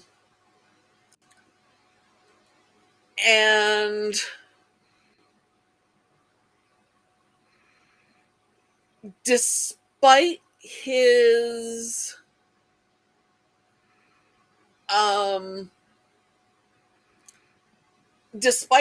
in with the political system, he made civil service reform a major part of his political policy. In part, I think, because, you know, his predecessor had gotten shot over the spoils system. And I'm sure he didn't want that to happen again.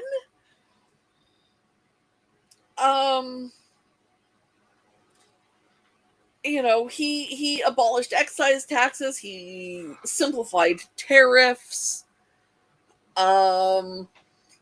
he did, on the other hand, sign the Immigration Act of 1882, which leveled a tax on immigrants and excluded the mentally ill, the intellectually disabled, criminals, etc. from entering the United States. And as a mentally ill person, not a fan.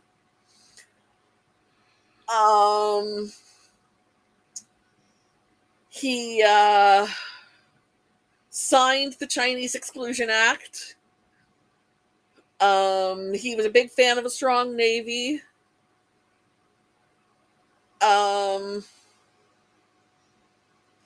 He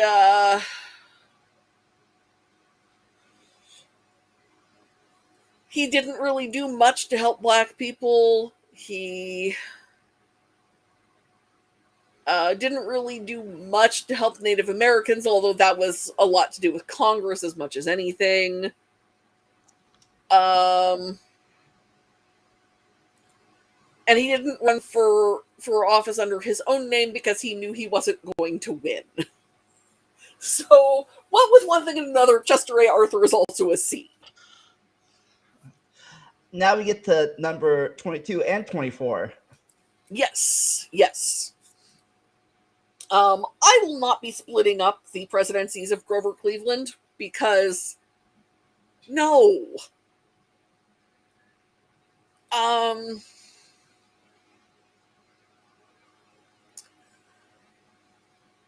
He vetoed hundreds of private pension bills for Civil War veterans, using the veto 414 times. He refused to appropriate, he vetoed a bill that would have given seed to Texas farmers after droughts had ruined years' worth of crops because he didn't think Texas had the right.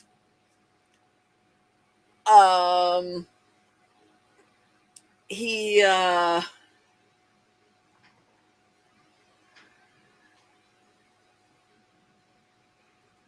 was anti-tariff, so hooray for anti-tariff. He was a non-interventionist who refused to get involved in a lot of things, so that's good. But he had no interest in enforcing the 15th Amendment.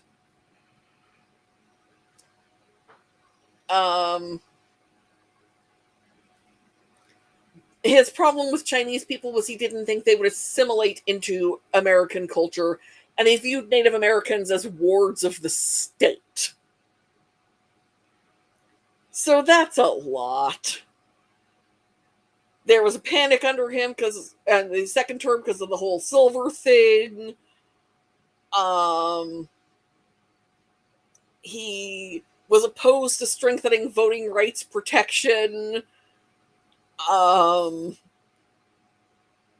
He sent troops against strikers and the Pullman strike. He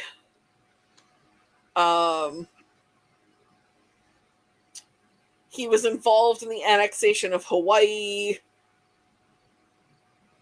And he had a hidden cancer surgery while president. So Cleveland is going to be D for me. Because he really didn't care about helping people who needed help. And I'm never a fan of that. Then the guy who broke up his presidency at number 23, who was who was the second next generation president. Yes, Benjamin Harrison, whose grandfather had died in 30 days.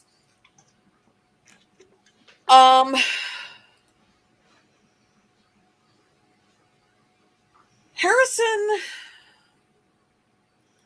also fought for civil service reforms. He was a big fan of the merit system, where actually you would have to prove that you were good at what you were doing to get a job.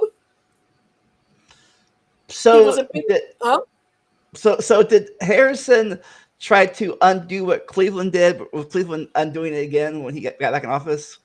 Some of it. He was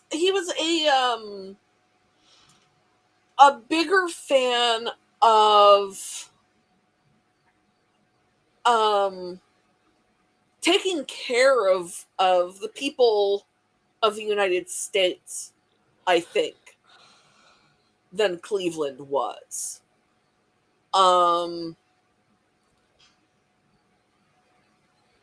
He tried to protect the rights of Black people and tried to improve their rights. That I'm skimming his Wikipedia page, which I've been doing for a lot of these presidents who I'm sort of vague on. But they've got a really great quote from what he said before Congress, which has some, period terminology in it, but the colored people, I'm afraid, did not intrude themselves upon us. They were brought here in chains and held in communities where they are now chiefly bound by a cruel slave code. When and under what conditions is the Black man to have a free ballot? When is he, in fact, to have those full civil rights which have so long been his in law? When is that quality of influence which our form of government was intended to secure to the electors to be restored? In many parts of our country where the colored population is large, the people of that race are by various devices deprived of any effective exercise of their political rights and many of their civil rights. The wrong does not expend itself upon those whose votes are suppressed. Every constituency in the Union is wronged.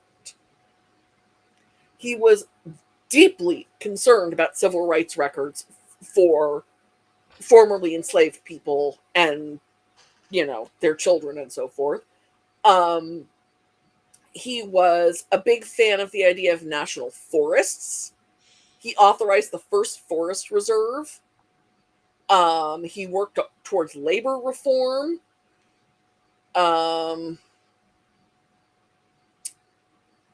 Wounded Knee was under him, and he suppressed the ghost dance. He was a big fan of assimilation, so there's that. But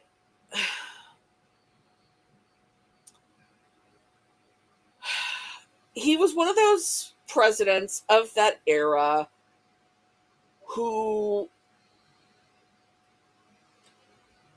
thought of a lot of the other countries as a lot of the South Central American countries and so forth as being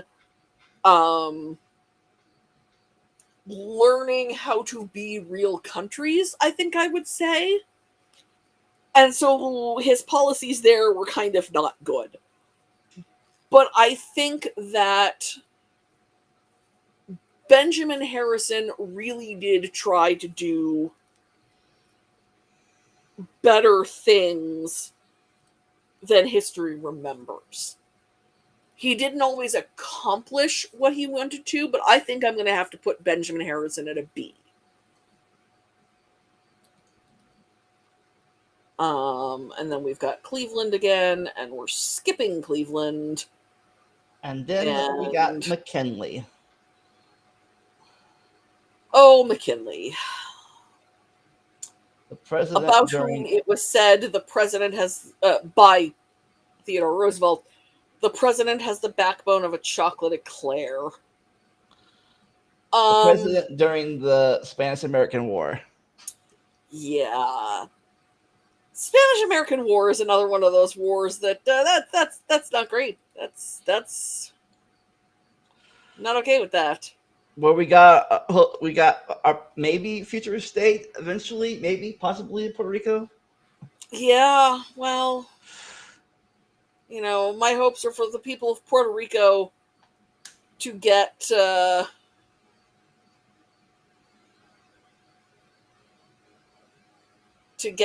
what's best for them. Yeah, I think you said. I was listening to our review, the Senate, our Senate review, the Article 1, Section 3, and you said you want Puerto Rico to make the Senate more by 3 manageable. Yeah. So the status of Puerto Rico is a very complicated thing, in as much as the people of Puerto Rico are of many different opinions on what should happen with their island. But I really believe that all U.S. territories should have better representation, whether they are states or not. Or any reputation, or any better. Or any representation would be nice. Let's start there. So here's the thing. The Maine probably had a coal fire. The explosion was probably a combination of accident and faulty maintenance. And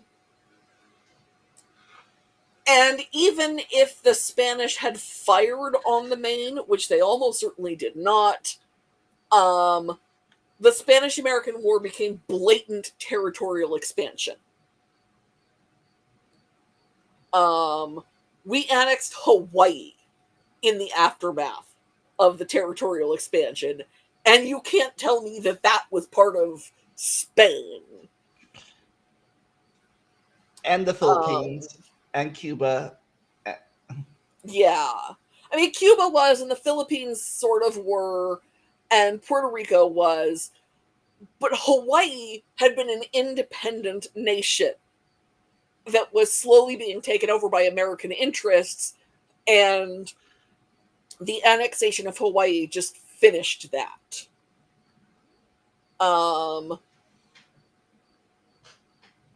McKinley didn't like lynching, and that's about the extent of his concern about black people.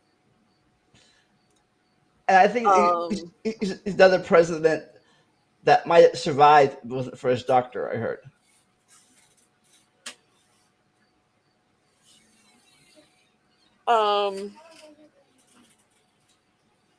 He himself apparently didn't have a problem with black people, but wasn't willing to go out of his way to make things better for them.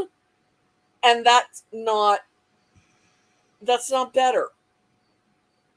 Like, letting other people treat black people like crap is not helpful to black people, because they're still being treated like crap.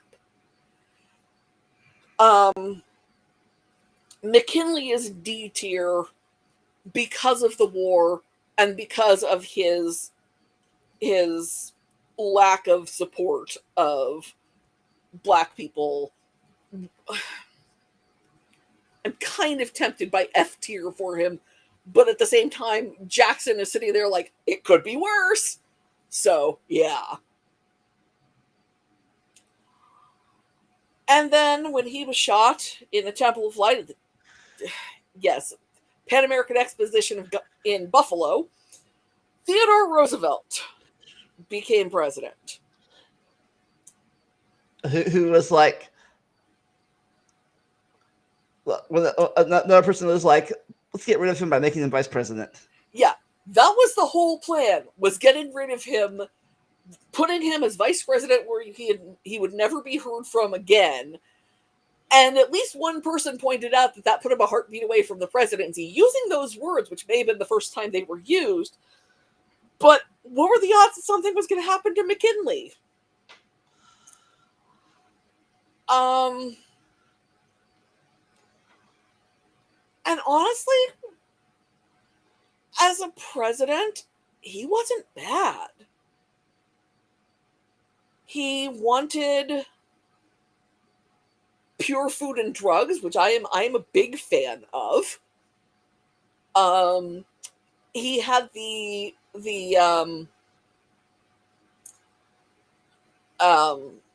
Indian Service investigated and found people who were shortchanging the Native Americans under their, in theory,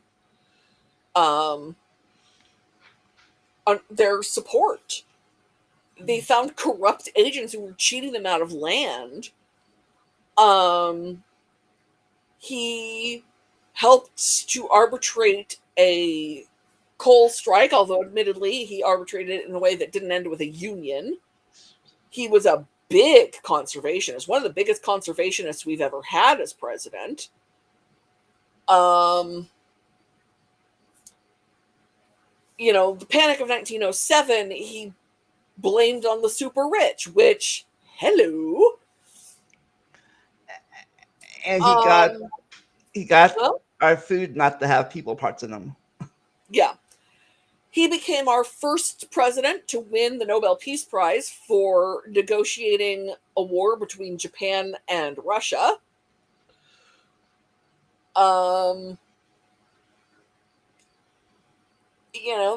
There's the whole Panama Canal thing. He was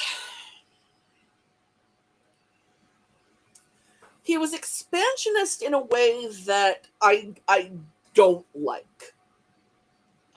I heard he didn't mind, like, people like Rockefeller or whatever, as long as they followed the rules. They didn't follow the rules. I mean, he did feel that their not following the rules was the biggest problem. I would imagine if you're a Roosevelt, it's hard to be really mad about rich people. That's just not gonna, sit well. That comes across as a little bit hypocritical. But I do think that he tried, at least, to make it. His thing was the square deal. He wanted even the poor people in the United States to have a chance at things.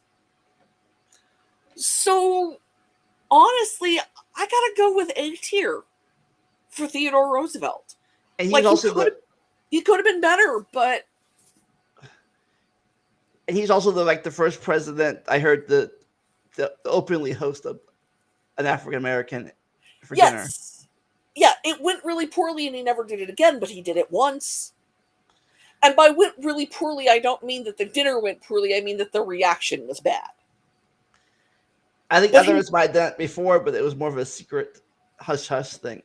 Yeah, he openly had, I believe it was Booker T. Washington, to dinner at the White House. Which is a way of putting his money where his mouth is that did not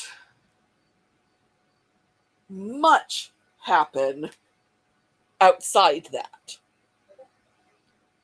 So I am not the biggest supporter, but I do approve of Theodore Roosevelt. Next, the last president from my home state, William Howard Taft, whose son or grandson was my governor a few years ago. Who didn't want to be president?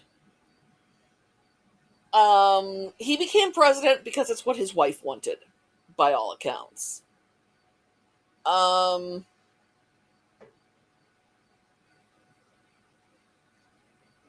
dream job day later, like Quincy Adams. but this time he was a Supreme Court justice. Yes. Yes. And did not do bad as a Supreme Court justice, to my knowledge.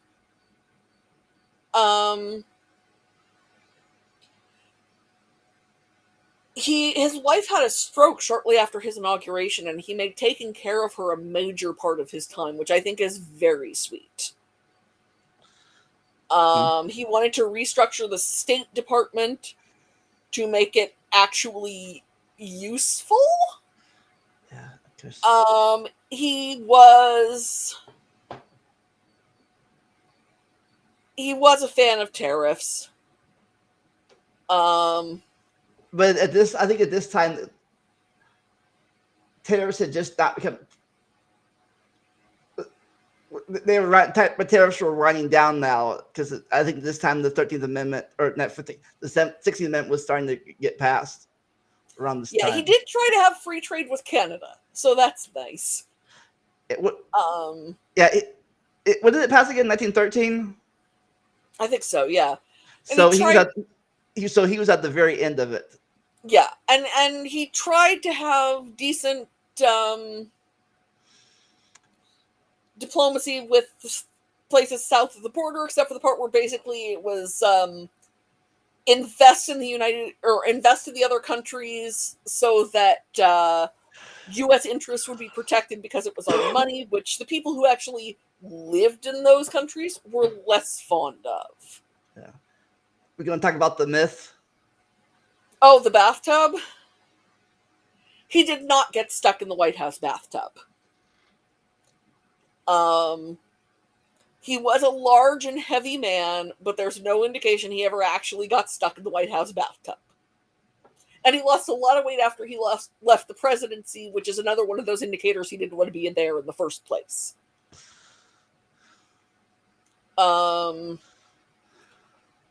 He was also antitrust. He was also yeah, I heard he broke up more trust than Roosevelt did. Yeah. He appointed a former Seattle mayor as Secretary of the Interior.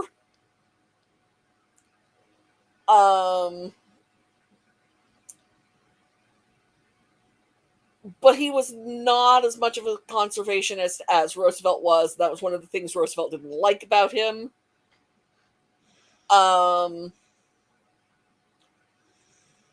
He refused to appoint black people as federal officers because he thought that it would cause racial friction. Because apparently the only kind of racial friction that matters is when white people have their feelings hurt.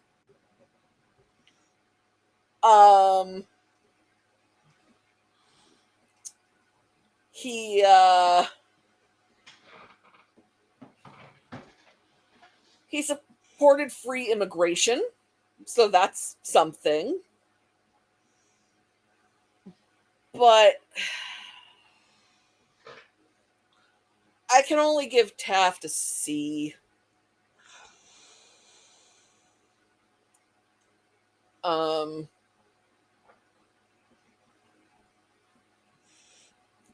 antitrust stuff is good, and the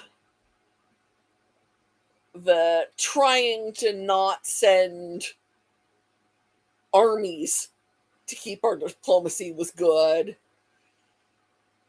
But nah. All right. Yes. The person that made it to the bottom of my 20th century presidents. Yeah, no, and he's not high on mine. Let's be very, very clear, because wow, was Woodrow Wilson racist? Like, let's just get that out of the way right here and now. Woodrow Wilson was racist. And this isn't the everyone, no. Woodrow Wilson was racist by the standards of his time.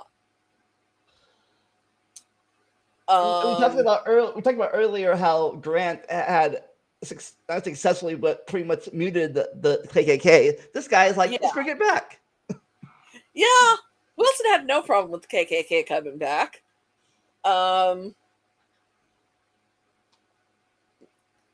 He did continue the fight against trusts, and that's good. He initially thought an anti-child labor law would be unconstitutional. He endorsed it at the last minute because it was told to him that it was really popular. A lot of Wilson's stances seem to me to have been based on what he thought was popular at the time. I guess lucky for us, child labor wasn't popular at the time. Yeah.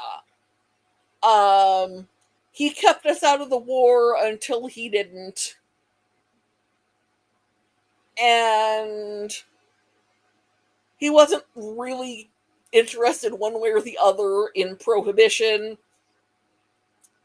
He actually vetoed the Volstead Act.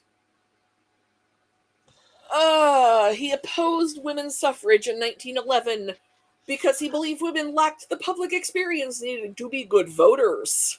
Well, that reminds me. I looked this up at work, and Mississippi didn't ratify the 19th Amendment until 1984. Mm-hmm. Yeah. It was the last ones. Yeah.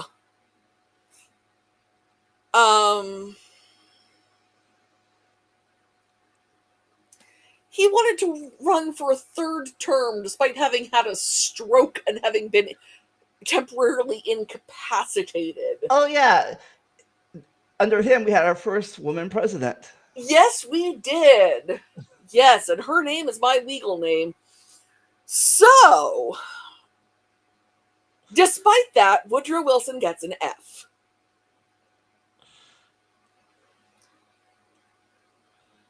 Some of his ideas for a post-World War I Europe were pretty good, but he's such a terrible president in so many ways that I don't care.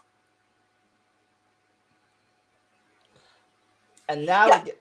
No experience disqualifies you from gaining experience. It's like Woodrow Wilson was every hiring manager in the country. And now we're at the 100-year mark of our present day. Warren G. Harding. Who was, again, the person who appointed his friends, I guess. Appointed his friends. The two celebrity comments I know about Warren G. Harding are that Chuck Jones's father hated him with this passion that is hard to express, but hilariously covered in Chuck Jones's autobiography. And when describing the early days of the production code, Gore Vidal referred to Hayes as one of the rare unindicted members of Harding's cabinet. The Harding cabinet, probably top 5 most corrupt American cabinets, and that's if you include the 2 Trump administrations separately. Yeah. The Teapot Dome scandal. The Teapot Dome scandal, which most people don't actually, they know the name, but they don't know what it is. It's to do with federal oil reserves, and actually the movie There Will Be Blood is kind of about Teapot Dome. I heard before he died, he was actually a popular president.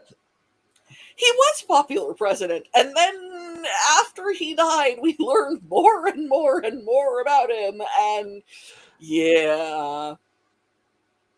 He didn't want the U.S. to join the League of Nations. He was fairly isolationist, except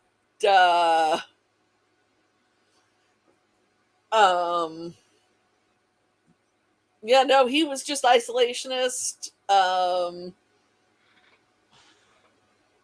He was fine with, he didn't really have a thought about taxes. He didn't understand anybody's point. Was he the first president that got elected by women? Yes. Yes. He was a supporter of federal highways.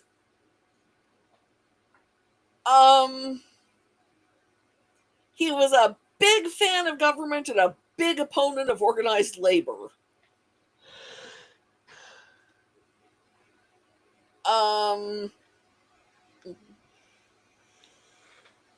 He suggested that perhaps anti-lynching laws would be a good thing, and then that's kind of all he did. He didn't think that social and racial differences could be bridged. He was a big fan of, well, not a big fan, but he thought that literacy tests were fair. Though he did say that they needed to be equally applied to black and white people, so I guess that's something. Totally. Yeah.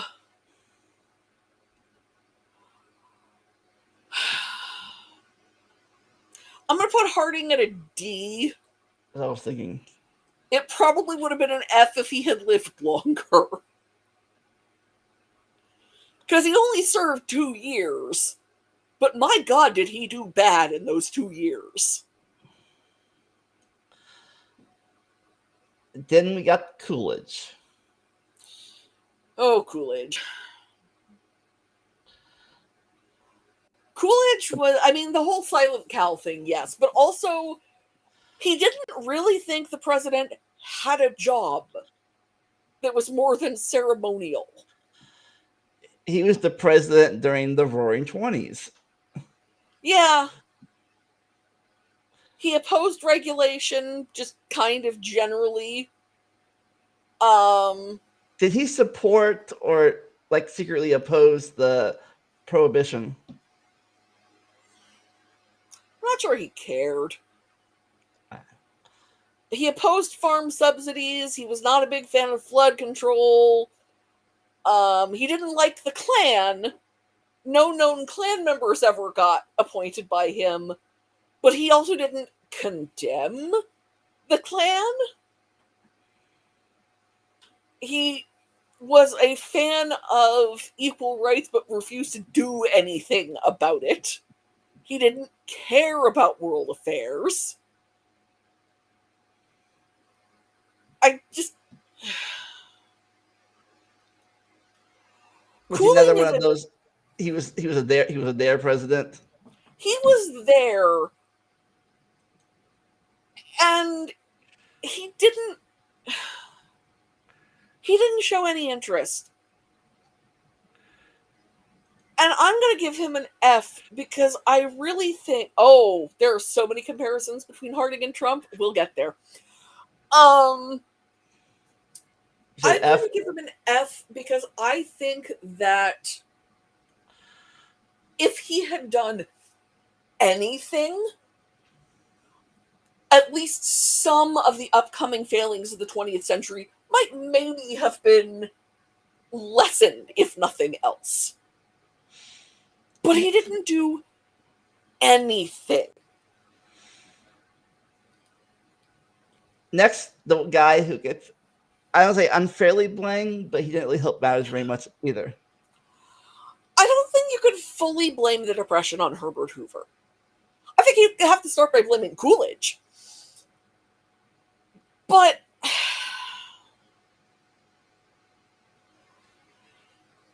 the problem is Hoover had certain beliefs about how to improve the economy that were just flatly wrong.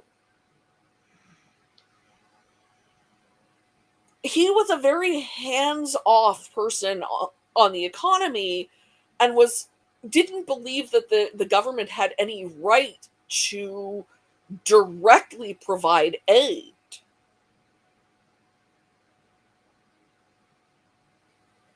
And he kind of had the same policy with minority rights, which is why black voters started switching to Roosevelt in the next election, because he thought that people of color could improve themselves with education and just trying real hard, and didn't see the systematic problems and didn't want to do anything about them. And if anything, made it harder by removing Black people from positions of leadership in the Republican Party to appease the Democrats in the South.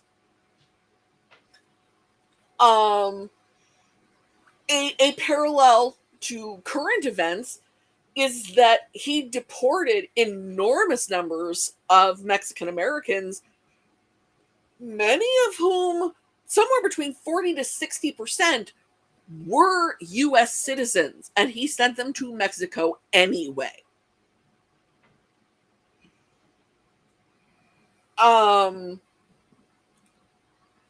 He tried to encourage people to obey the Volstead Act, but didn't allow it to be revised because he thought it would undermine his support among prohibition supporters, despite the fact that basically nobody was a prohibition supporter anymore.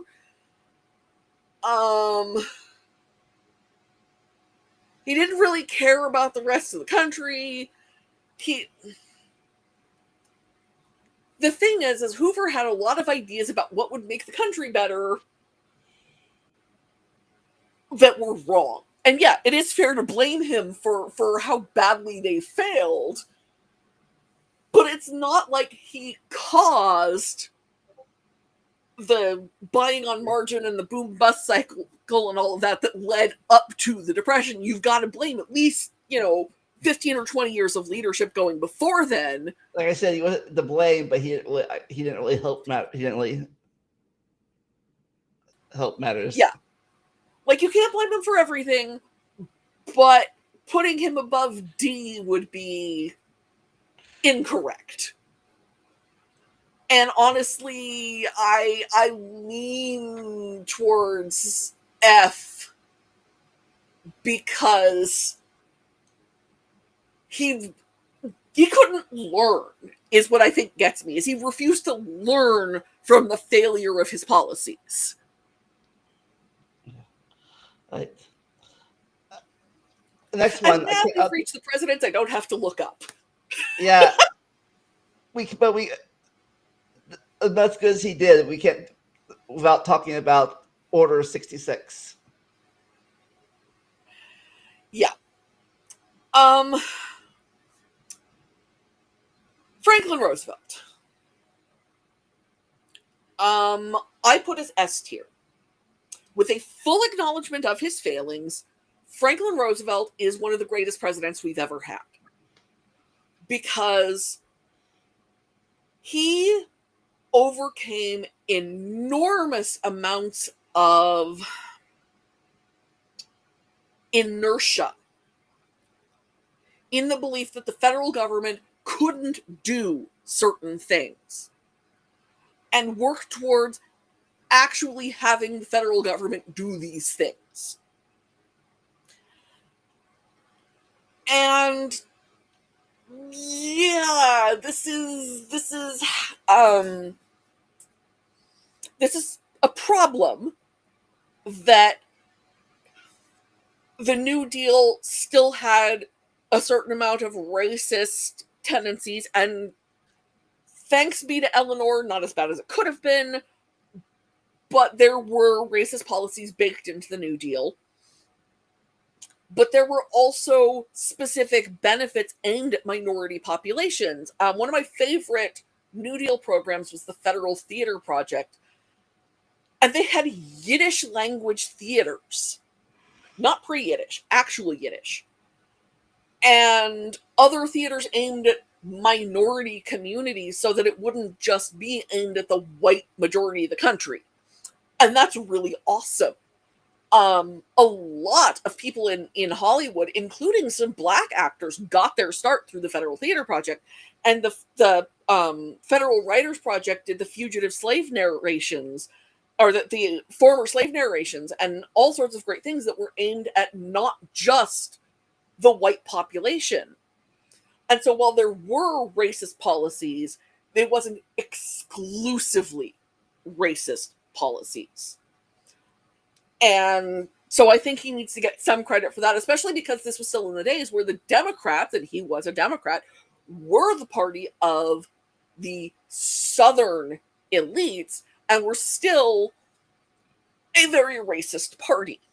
And we'll continue talking about how the racial lines of the parties shift going through the 20th century. But the real switch of the South from the whites are Democrats and the blacks are Republicans to the other way around really gets going under Franklin Roosevelt. So Eddie says here that he's noticed that each president has to have a wealthy background or something too. That is more common as presidents started campaigning themselves. But there are several presidents who came from lower class backgrounds, genuinely lower class backgrounds. Famously, of course, Abraham Lincoln, born in a log cabin, worked as a storekeeper, failed as a storekeeper, worked as a poor country lawyer, and the closest he came to having money was that his wife's family was rich. Now, the rumor about this, did people know he was paralyzed at the polio at the time, or was that hidden from the public, or did people know? Oh no, they hid his polio. Well, no, they knew he'd had polio, but they hid the extent of his residual damage. So it was basically hidden from the public that he was in a wheelchair. And he had braces that he would wear to occasionally stand up that were very large, very heavy, and apparently fairly painful. And it was a conspiracy with the press that the public was never made aware of his lingering effects from polio. They knew he'd had it. They knew he still went to Warm Springs, Georgia for physical therapy, basically. And the March of Dimes got started under Roosevelt to combat what was still sometimes at the time called infantile paralysis, which is polio.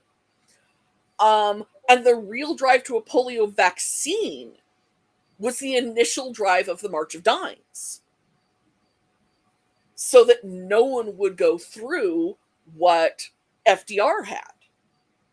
He didn't phrase it that way because, and also, like, children died. I have an aunt who does faith healing, and she supports vaccination because she remembers the world before the polio vaccine. So, it was a real issue. And that is one of the other great things, is making the personal drive to combat a deadly disease that did primarily affect children.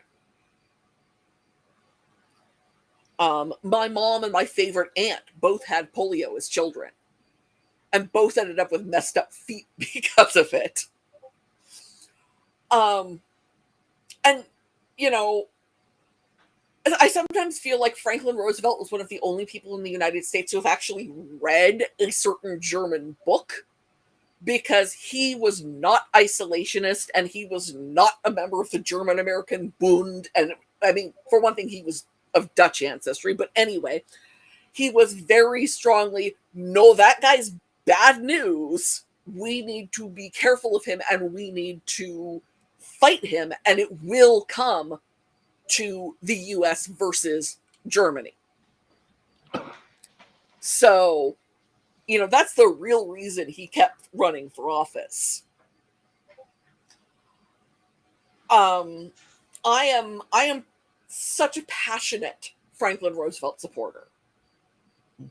And there are people who will try to argue he prolonged the Depression, and I think that is nonsense. There are people who will say that we didn't get out of it until World War II, and that is closer to true. But so many of the New Deal programs were so good, and we should have them back. Like I said, I think, like I said, we started this. I think the only negative thing that I can think about for Roosevelt is Order 66, the Japanese. Yeah. Yeah, the Japanese internment was a bad thing.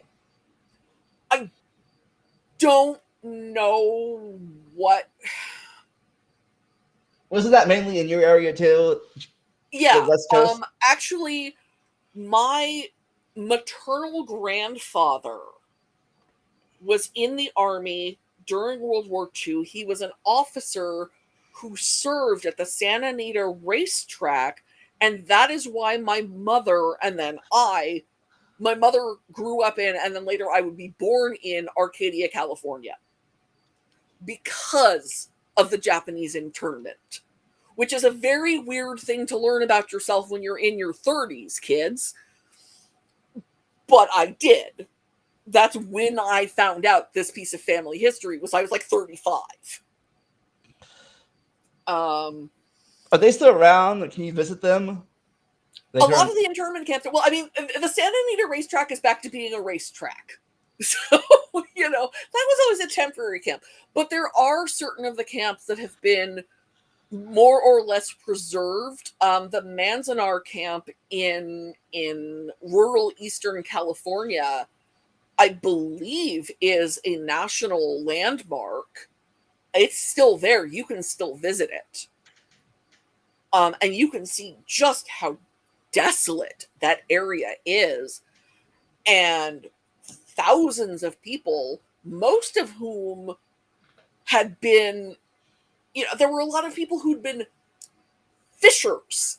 Fishermen were suddenly living in rural, landlocked Eastern California in the middle of the flipping desert.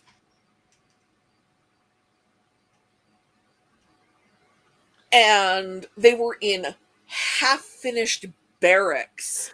And there's a lot of really good books. I grew up reading, there's a book called Farewell to Manzanar, which is written on about a junior high level. And it's the autobiography of a woman who was there when she was a child. And it's really worth checking out. There are a bunch of works about it. George Takei has been writing about his experiences in recent years. And that was a horrible thing that happened under Roosevelt. And I am not here to defend that. I don't know that it could have been avoided, given generations of anti-Asian prejudice on the West Coast. But I also know that Roosevelt didn't really try. So there's that. And I know the novel Snow Falling on Cedars is about the Japanese internment and how it affected Washington State. So there's that too. But still, even with that, he's still S tier. Even with that, he's still S tier simply because there's so much else. So much else. And again, I don't see a World War II without something appalling happening to even US citizens of Japanese descent. Yeah, I mean, German ties, I guess how it matters how closely you define it, but at least they got to stay home even if their guns were taken away. Yeah, it was only the Germans and the Italians that get only the Japanese that got in the camps. There were some Germans and some Italians, like on an individual level, but for one thing, you cannot put everyone in the United States of German descent into an internment camp because something like 50% of white Americans are of German descent. The math does not math. It's like how they never did internment in Hawaii. You couldn't. It didn't work. And I mean, there were people who said that the fact that there were no acts of sabotage attributed to Japanese people was suspicious. So clearly we are not working on a rational basis here.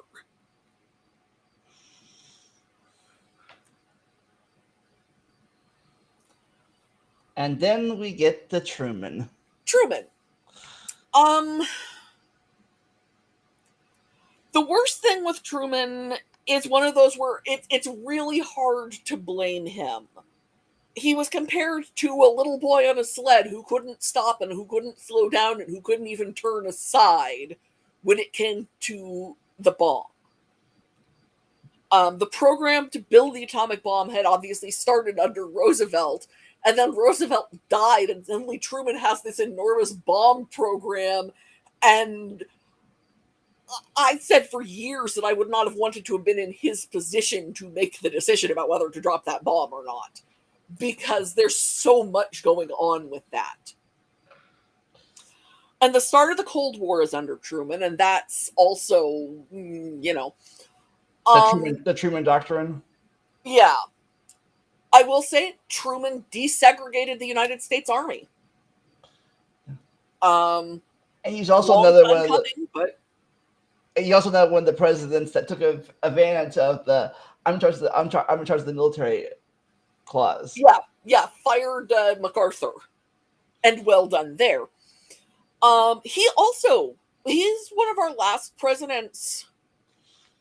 There's like 2 or 3 presidents coming up who weren't from particularly wealthy backgrounds when they became president.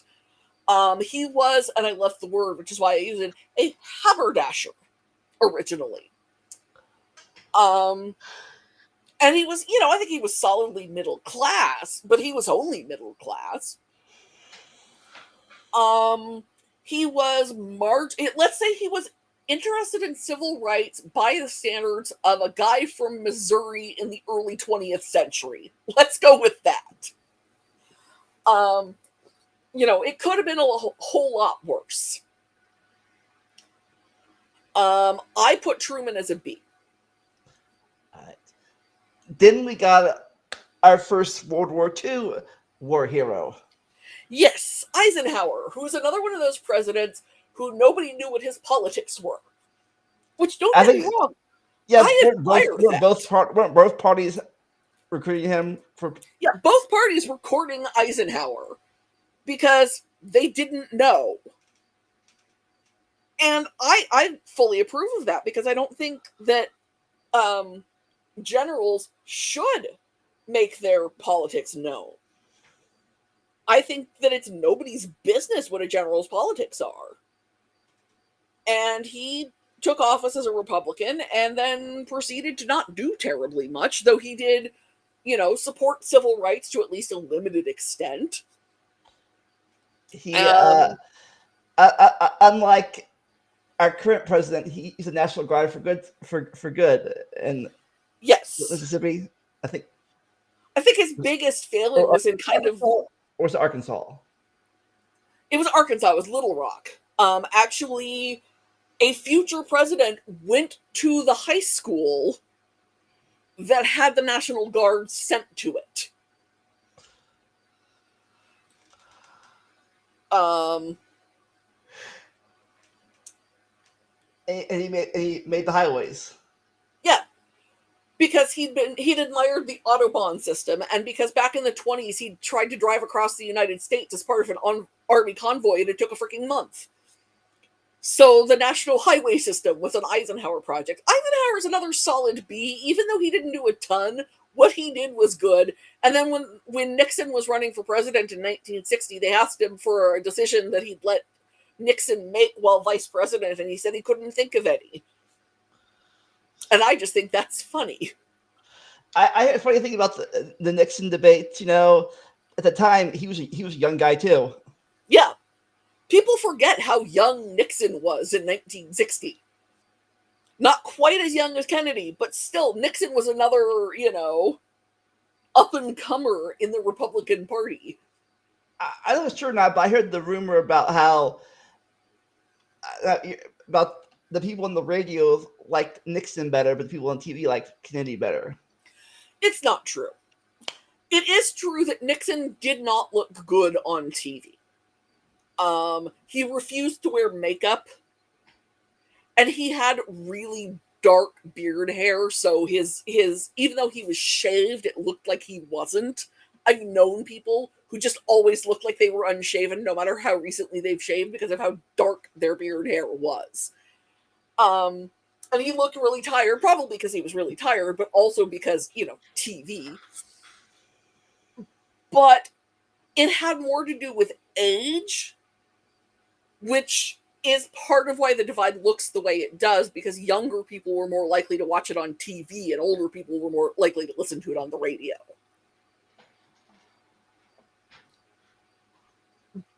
But with Kennedy, we get into one of my hottest takes on this entire tier list.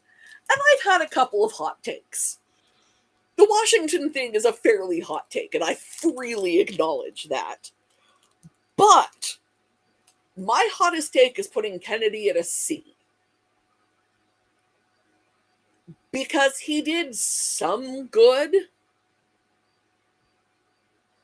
but most of the good that we attribute to Kennedy, he didn't do. It was done in his name after he died, and it was stuff that he didn't really care all that much about. I guess the only positive thing he did, I don't know positive or not, was he didn't. The first thing was the two Cuba things: one negative, one positive. The Bay of Pigs and the missile crisis. Yeah, like the world didn't end on his watch, and I think we should all be grateful for that. Because it could have. But also, he let the CIA have too much of a leash in Bay of Pigs. He didn't plan it, it wasn't his baby, but also, it did happen because he didn't care enough to stop it. And the anti-mob stuff was really Bobby's issue. And the civil rights stuff, ironically enough, was LBJ and Bobby, despite the fact that they hated each other. They both had that interest in common. And, he was president mostly because Joe Sr. wanted him to be president. It wasn't any personal passion on his own part. It wasn't any deep and abiding drive to be president. It wasn't issues he cared about. He was president because it meant a lot to Joe Sr. that there be a Catholic president and that Catholic president be a Kennedy. Yeah, I heard people, I rumor that people were scared of that because he was Catholic. Oh, yeah. Martin Luther King Sr. told people not to vote for him because he was Catholic. To which, JFK thought that was hilarious. Said, imagine Martin Luther King having a father who's a bigot. Well, we all have fathers, don't we? And as somebody who thinks that Joe Sr. has only recently been surpassed as the worst Kennedy, yeah. A lot of people thought that he was going to be subservient to the Pope and that, we were going to be forced into being a Catholic nation and they wouldn't. There were people who thought that having a Catholic president was a sign of the apocalypse. Now, I'm here to tell you that if there were a Catholic president who was subservient to the Pope, I can't imagine it having been JFK. I don't think he was that devout. We could talk a lot about the political or the religious beliefs of various presidents, some of which were more passionate than others. I just don't think JFK cared. It's not that he didn't know, it's that he didn't care. He was probably a Catholic in name, but if you asked him to define what he believed, I doubt he could have articulated it, except for reciting catechism at you. So he was not going to build a secret tunnel under the Atlantic Ocean to the Vatican City. For one thing, you can't do that. That doesn't work. But even if you could, he just didn't care.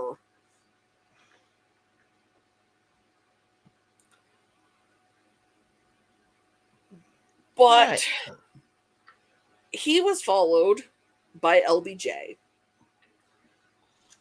And the thing about LBJ is he will always have a split legacy. Always. because I could talk between civil rights and the Vietnam War. Yeah, because I could talk equally wrong about what he did right and what he did wrong. And with what he did wrong, you have to start with the Gulf of Tonkin, which was uh, the, there was a Gulf in Vietnam where a U.S. ship thought it was being attacked by the Vietnamese, and it was almost certainly radar echoes off their own ship. And even LBJ himself said, and again, we're talking direct quote here, those damn dumb sailors were just shooting at flying fish. So was this like the Maine all over again? Yes, it was the Maine all over again. It was used as an excuse. Yeah, Al Smith being Catholic absolutely sunk his presidential run. And his nominee for vice president was FDR, as I recall. But anyway, Yeah, but as I say, but unlike the Maine and that war, we totally lost this one. we absolutely lost not only that, but some of the policies that were put in place because of the Tonkin affair are still in place. The power a president has to send troops into combat without congressional approval is based on what happened during Vietnam. Yeah, Um, I heard we didn't even get our military presence back until the first Gulf War, the Vietnam War. yeah. Um, it was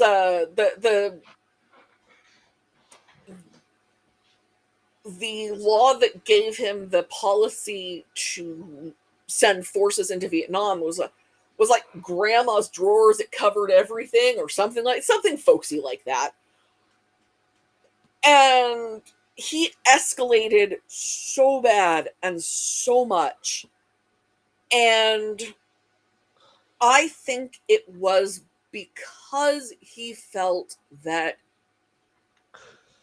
he couldn't show weakness.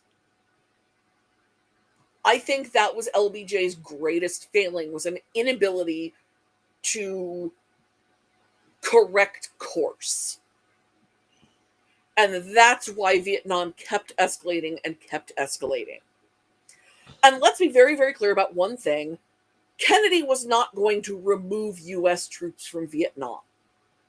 That is a lie that you'll hear on the left pretty regularly. It's one of the things that's said in the appalling Oliver Stone movie JFK. I've seen it. It's dull as hell and full of inaccuracies.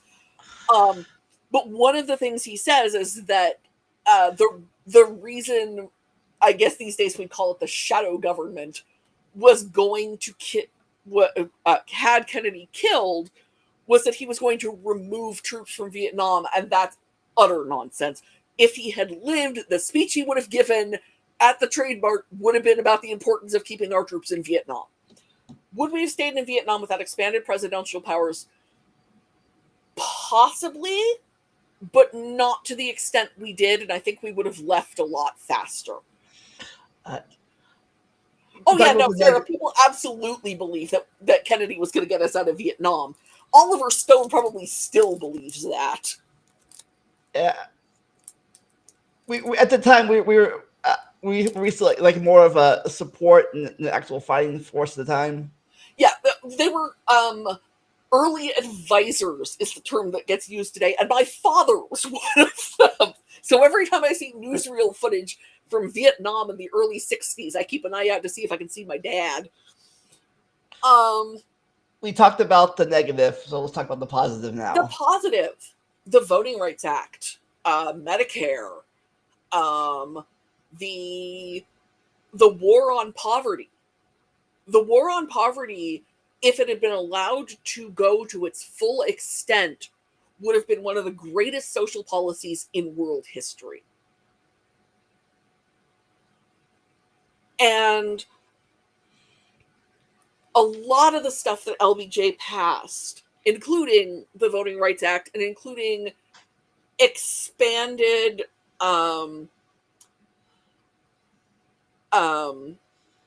an expansion of the space program was, we must pass this legislation for our fallen leader.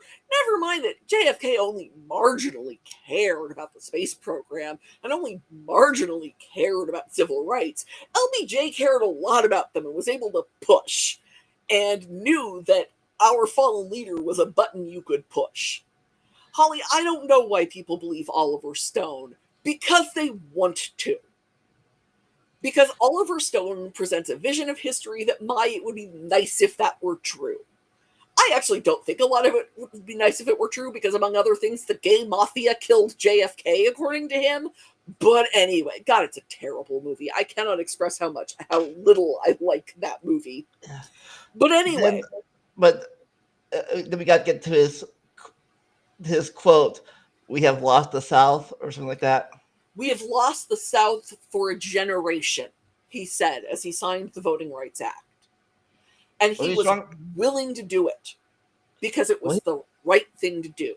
Now, he underestimated by a couple of generations how long they lost the South for, but he was willing to lose the white Southern elite to provide rights for poor Southern Black people. And I admire the hell out of him for it. And I wish he didn't have Vietnam so I could put him in S tier, because if you divided LBJ into two presidents, he would be an S tier president and an F tier president. His domestic policies are S tier. His foreign policy is F tier. So is he and that puts him in a C then? Because what do? He was one man, and he was a very complicated man, and he was kind of a jerk as a person. Like, he liked showing his genitals to reporters because apparently they were very large. Yeah, I think he used his former was it either Senate skills or House skills to make people vote for the way he wanted to vote. Yeah.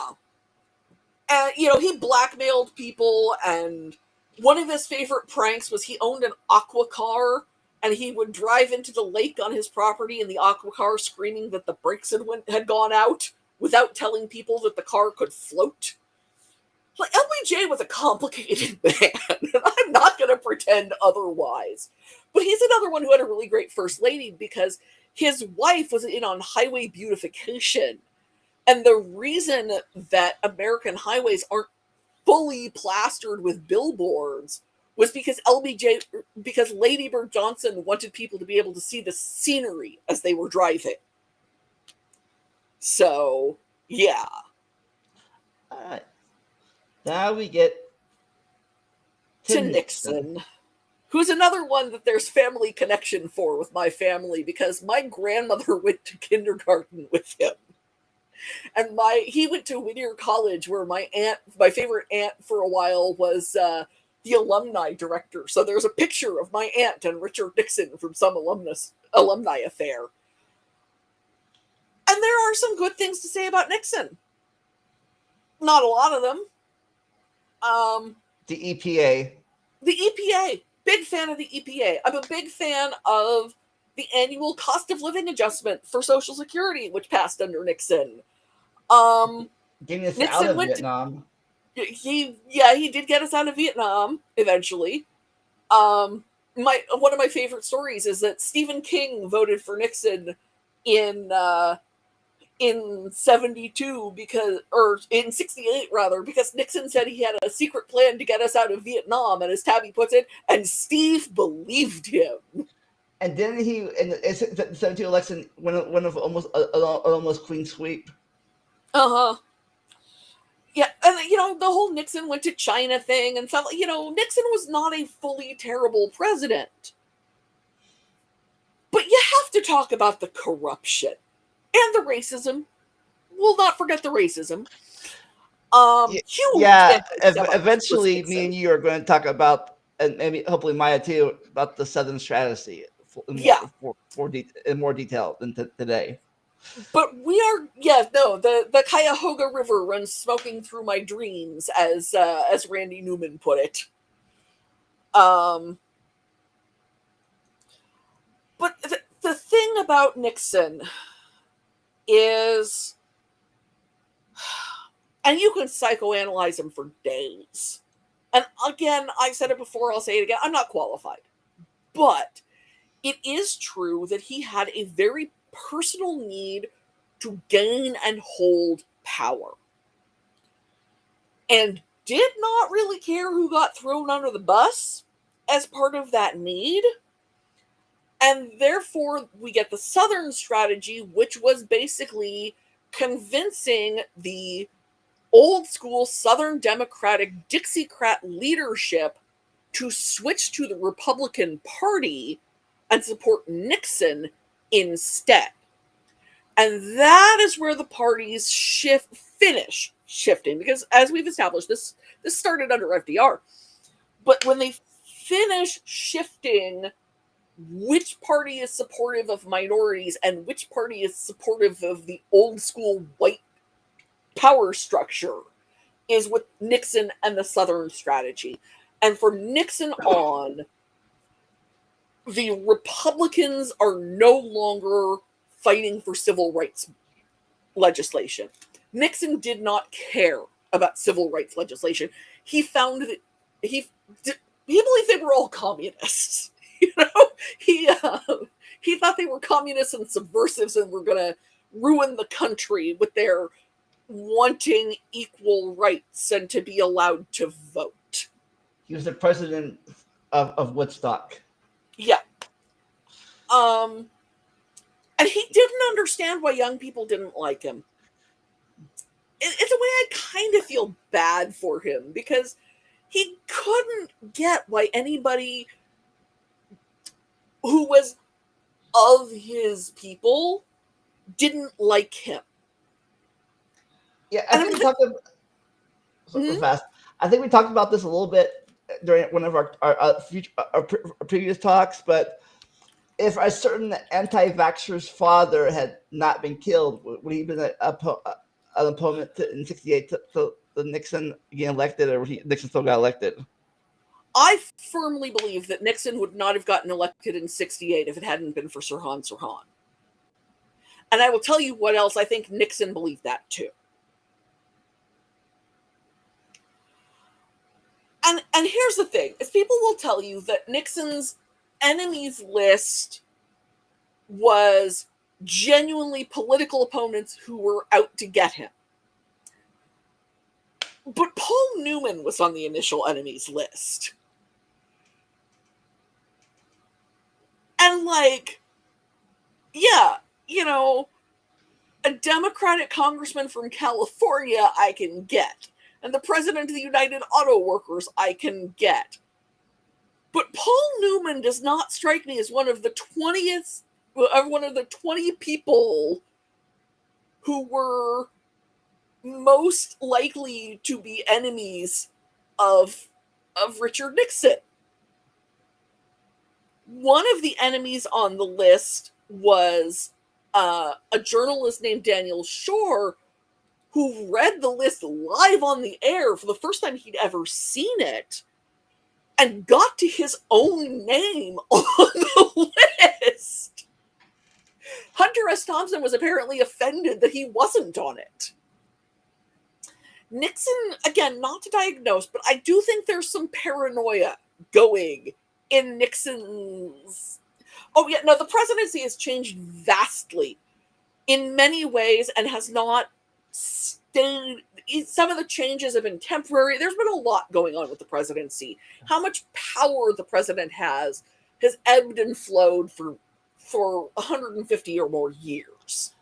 I also think you mentioned if he had not quit and been impeached, he would have been kicked out. Oh, yeah. No, Nixon would have been removed from office if he hadn't resigned. Everyone knew it. He was told that by the Republican leadership, that if he hadn't quit, then he would have been removed from office. And that's why he resigned. Because he would rather walk out under his own power than be pushed out. He is the one who established the doctrine of if the president does it, it's not a crime, which is now apparently official Supreme Court policy. There's good about Nixon. But you can't not put him in F tier. You just can't. Yeah, I think before him,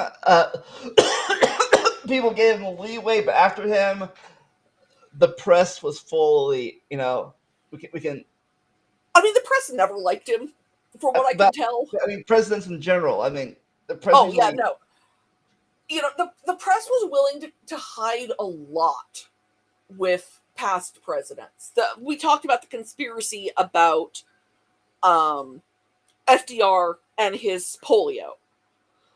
But once they realized Watergate was what it was, they couldn't keep that going. So, at least we got that out of Nixon. and finally, the last president, last vice president to replace a president. Yeah, who was not elected to president or vice president. Here's the thing. If Gerald Ford hadn't pardoned Nixon, we could have a discussion about where to put it. Zane already asked for my TV. Because by pardoning Nixon, he made it a policy that the president was above the law. And he needed to make Nixon face consequences, and he didn't. Yeah. How racist they are has varied a lot from president to president, and who they were racist against has varied a lot from president to president. But yes, racist. Some of them weren't war criminals in as much as they didn't fight wars, but that's about as much as you can get.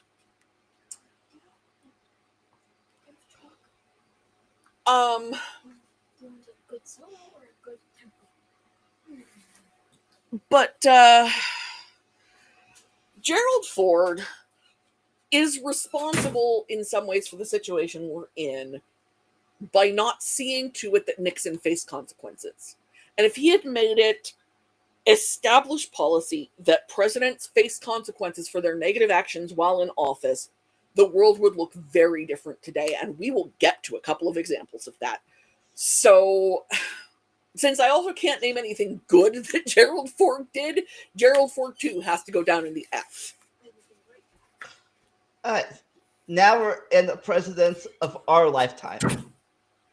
Technically, Gerald Ford is the president of my lifetime. I was born about 6 weeks before the Carter inauguration. But Jimmy Carter is the best president of my lifetime. He didn't do great things necessarily as president. I can't, in good conscience, list him as higher than A as president, but he is the greatest ex-president of U.S. history. Jimmy Carter gave up his peanut farm so that he would avoid the appearance of the abuse of power. Can we talk about that? Because we should talk about that. He tried so many things that people mocked him for at the time that these days were like, oh wait, no, that was a good idea. Like putting on a sweater instead of turning up the heat in your house. That was something Jimmy Carter told us all to do. And he tried to put solar panels on the roof of the White House. And, he tried to improve public relations. His record on foreign policy was not great in a lot of ways. Yeah, unfortunately, like Hoover, the times of his time, and that was the Iran. Yeah. And the thing is Iran is another one of those things where you have to go back decades. I don't know if you've seen Argo. the Ben Affleck movie. But it starts with a 5-minute explanation of how U.S. policy led up to what happened with the embassy takeover in Tehran. Yeah, we got rid of the rightful elected leaders just so we gave and put a dictator just so they wouldn't be communists. Yeah. It's one of the most noteworthy examples, and again, you can't really blame that on Carter, because for one thing, there are way too many people you can blame it on. But the fall happened under his watch, just like the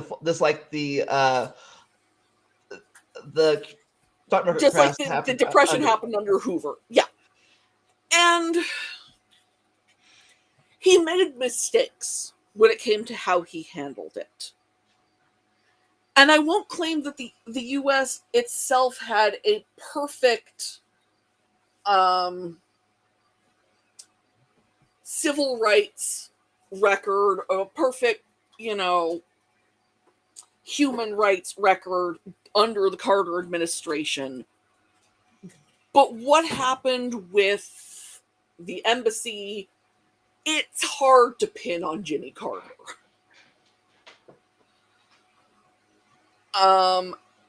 And he really was trying to make human rights a focus of his administration. He was trying to broker peace in as many places as he could.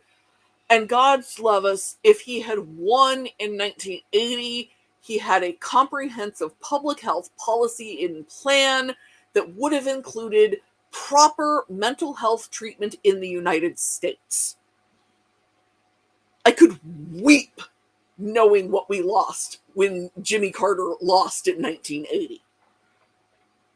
Especially because, and we're about to get to Reagan, but especially because of how differently Jimmy Carter would have handled what was coming in the early 1980s in public health in the United States. Yeah, no, Holly, you're absolutely right. There were so many people working for Jimmy Carter not to succeed. And they made fun of him for his values, despite the fact that if Christians want a good Christian president, the best good Christian president we have ever had was Jimmy Carter. You want to know what Jesus would do? You look at Jimmy Carter. So, yeah, I can't give him an S tier because of the handling of the hostage crisis. I admit it. But he's so high A tier. He's so high A tier. And if you factored in what he did after leaving office, which we are not doing, you'd have to give him S tier. He is the greatest ex-president we've ever had. Neither of the two S tier presidents had a chance to do anything after they left office. It's true. But Jimmy Carter, after leaving office, spent decades doing what was right. God's love him. I miss him every day. Then we get our first movie president. Oh, man. The first election I remember is the 1984 election. My mom, because my dad was dead by then, but my mom was voting for Mondale. The second sweep election. Man. Reagan didn't win every state. He lost Minnesota and the District of Columbia in 84. But how close was Washington? I don't know. You said it was the last time they voted for Republican. It was 84, and I don't know if it was a sweep there or if it was like very, very close. Yeah, I'm looking that up because I know that California would be complicated because Reagan had been our governor and blah, blah, blah, and whatevs. But, let's see. Well, he lost my county. Looks like we were enough outweighed. Results by state. Here we go.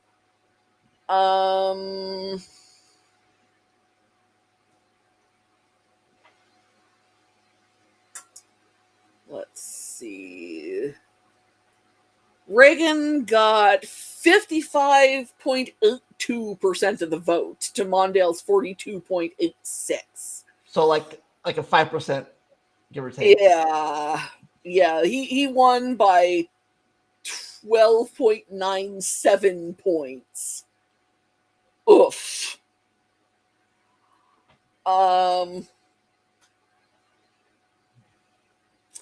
So yeah.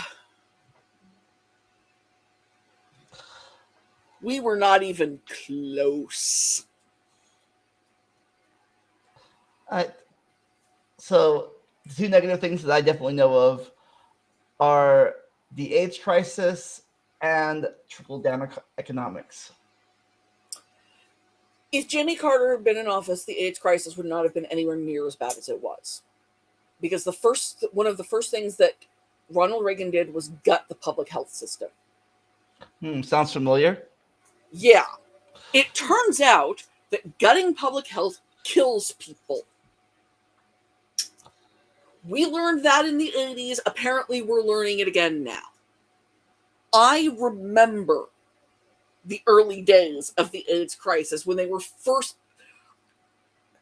I'm trying to remember if my first memories used the term AIDS or not. And it's so long ago that I'm not sure. But I remember, for example, Ryan White. Yeah. Who was a kid. He was a hemophiliac who got AIDS from a blood transfusion. I remember when Rock Hudson died. I remember when Liberace died. I remember when Nureyev died. I remember a lot of the early deaths when people were still dying of lengthy illnesses. I don't know if he died or not, or eventually died or something, but the basketball player. Oh, Magic Johnson. I think he's still alive.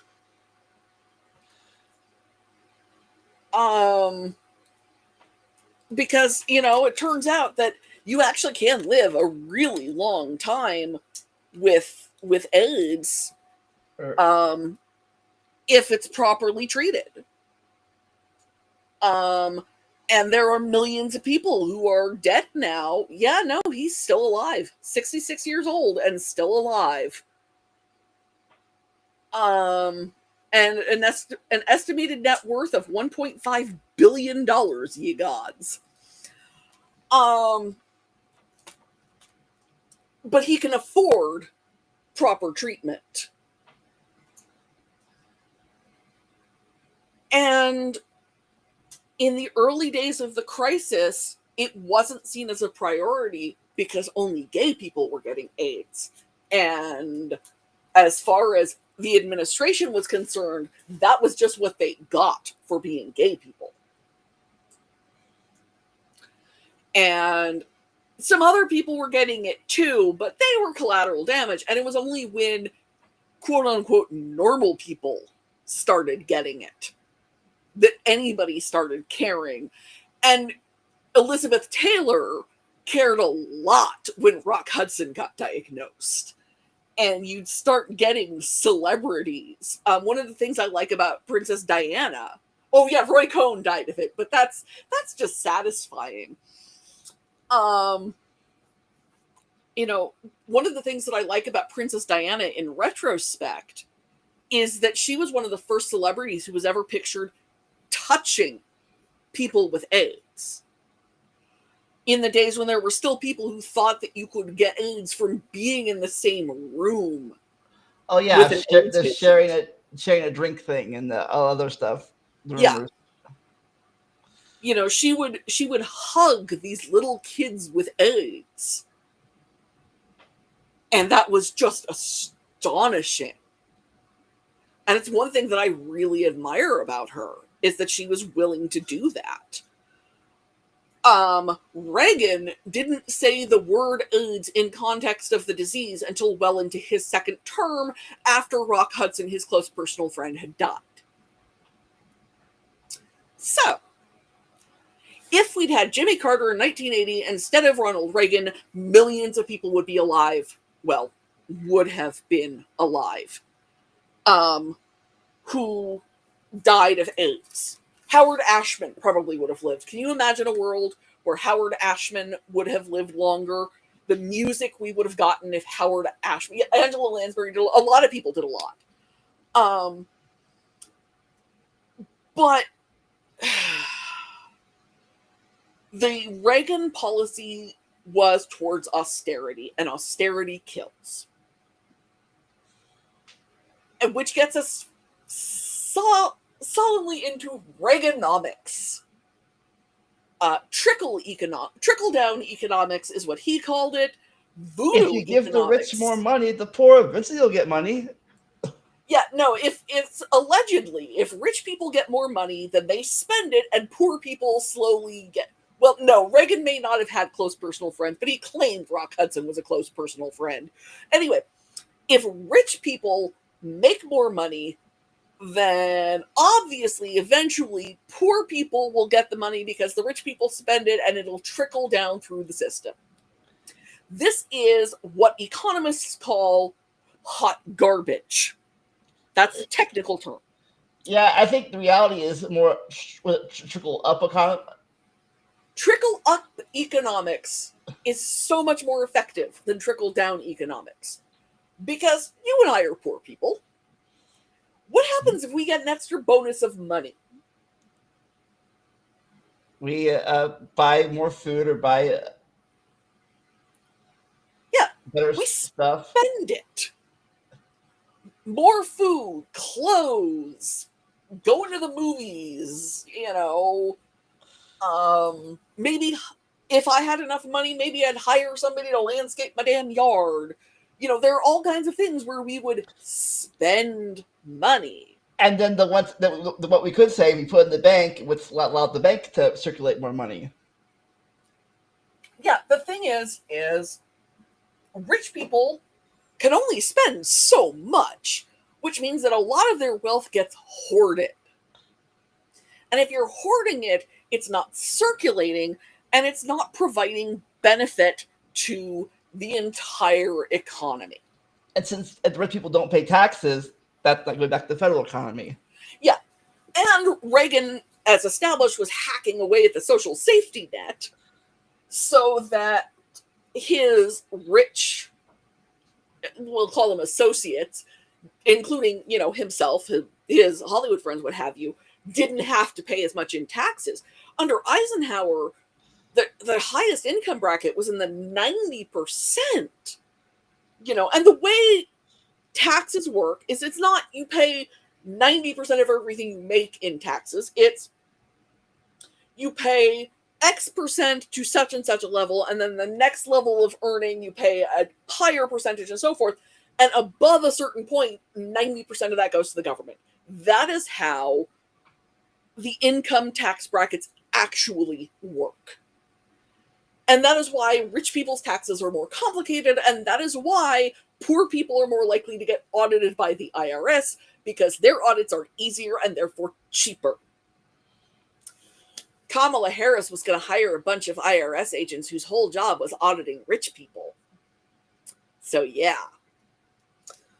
But the fact is, the rich were paying less in taxes, they were hoarding more money, and it was stagnating the economy. And just about every single economic crisis since the 80s has been based on this cycle of stagnating economy and not enough of a social safety net. That is what is causing most of our economic problems. And I am not an economist, I freely admit this, but you don't have to be an economist to understand how this works and how trickle-down economics doesn't work. And I have been having feelings about this since I was a literal child. So, growing up in the California schools where they were already, in the year of our Lord 1986, too poor to give you pencils. Yeah. So, yeah. So, I Reagan is a terrible president. Yeah, I don't know if again, he should be counted for this or not, but they say he, quote, ended the Cold War. I don't know if that's true or not. They say that he ended the Cold War. The thing is the Cold War was going to end sooner rather than later, no matter what any U.S. president did, because the Soviet Union could not maintain the system it had at the time. Because of its own economic and social and whatever stuff. The Soviet Union was going to collapse. And how it collapsed had a whole lot more to do with Gorbachev than it had to do with Reagan. Yeah. I still Reagan takes a lot of credit because he could give a speech well.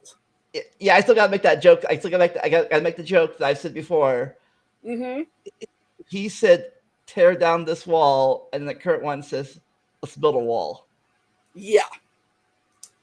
That's how far as they've come. Yeah, the Republicans pay a lot of lip service to how much they like Reagan, but honestly, they would hate a lot of Reagan's policies, because about the only thing I can say that was positive under Reagan was an immigration policy that gave a better path to citizenship. Can't have that now. Nope, that was 86, I think. So yeah, so F or D? F. Solidly F. One of the, I mean, it's a race to the bottom, but one of the worst presidents of my lifetime. Bush the Elder.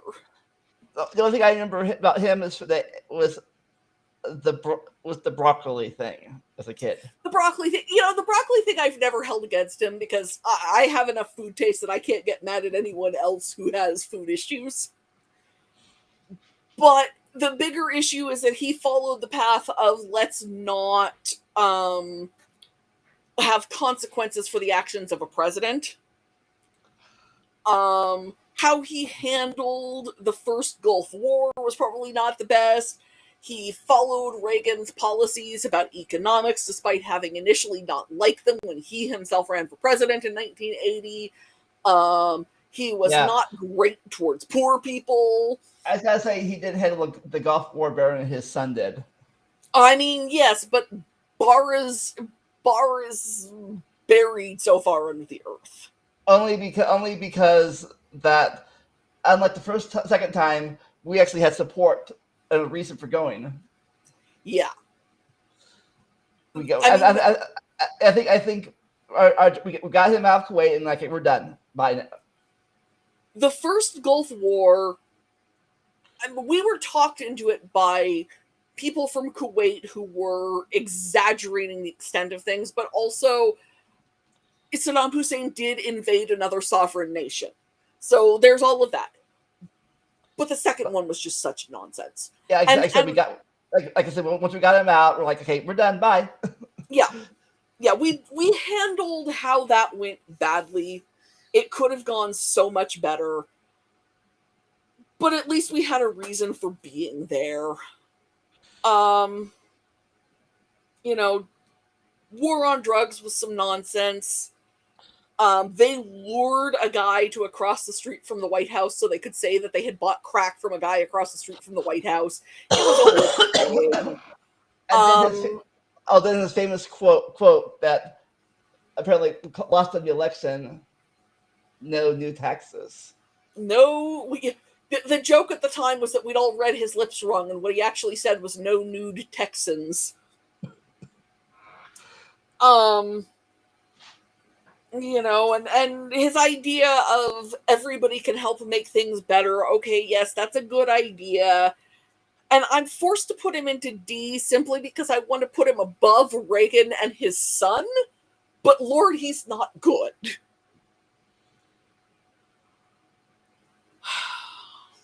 Yeah. Then we get to Bill Clinton, who could have been the first president I voted for if California hadn't lost my absentee ballot election or application. It's just what I remember, because I might remember Bush a little bit, but I remember him because I was watching this Nickelodeon thing, and he appeared at a Nickelodeon kids vote Nickelodeon thing, and he brought his daughter on. I'm like, oh, she's hot. my 12-year-old self. You know, Chelsea Clinton, I have to say, is remarkably well adjusted given growing up the way she did. Rush Limbaugh called her the White House dog when she was like 12 years old. I thought she was cute when I was 12. I mean, you know what? Even if she were, Rush Limbaugh should not have said that about her. That's a horrible thing to say about a literal child. But then I might have been just a horny 12-year-old.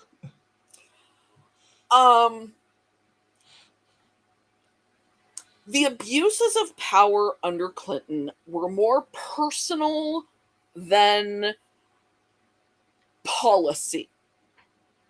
And I do not want to underplay those abuses of power.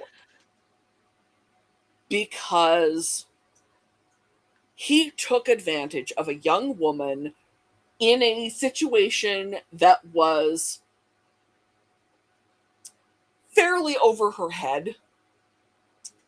And she has a lot of feelings about how much blame she personally took for this situation and how people treated her about it.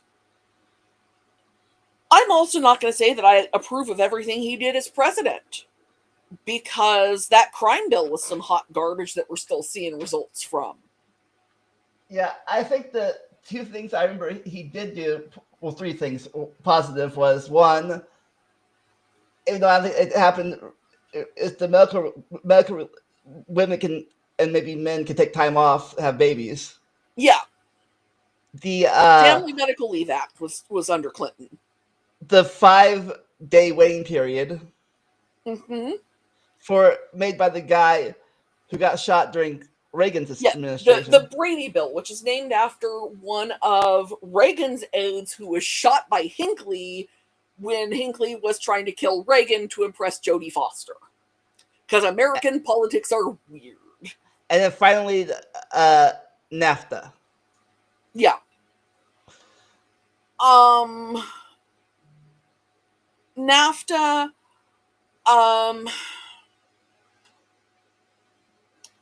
you know, Don't Ask, Don't Tell was a flawed policy, but at least it was an attempt at an improvement. And he tried for universal health care. That was another one. Why? That was another one where the congressional will was a problem and he couldn't get universal health care passed, but he tried. Yeah. And one of the reasons people didn't like it was that he put Hillary on it, but frankly, you have someone that intelligent and that policy oriented in your family, it would be hard not to want to use them.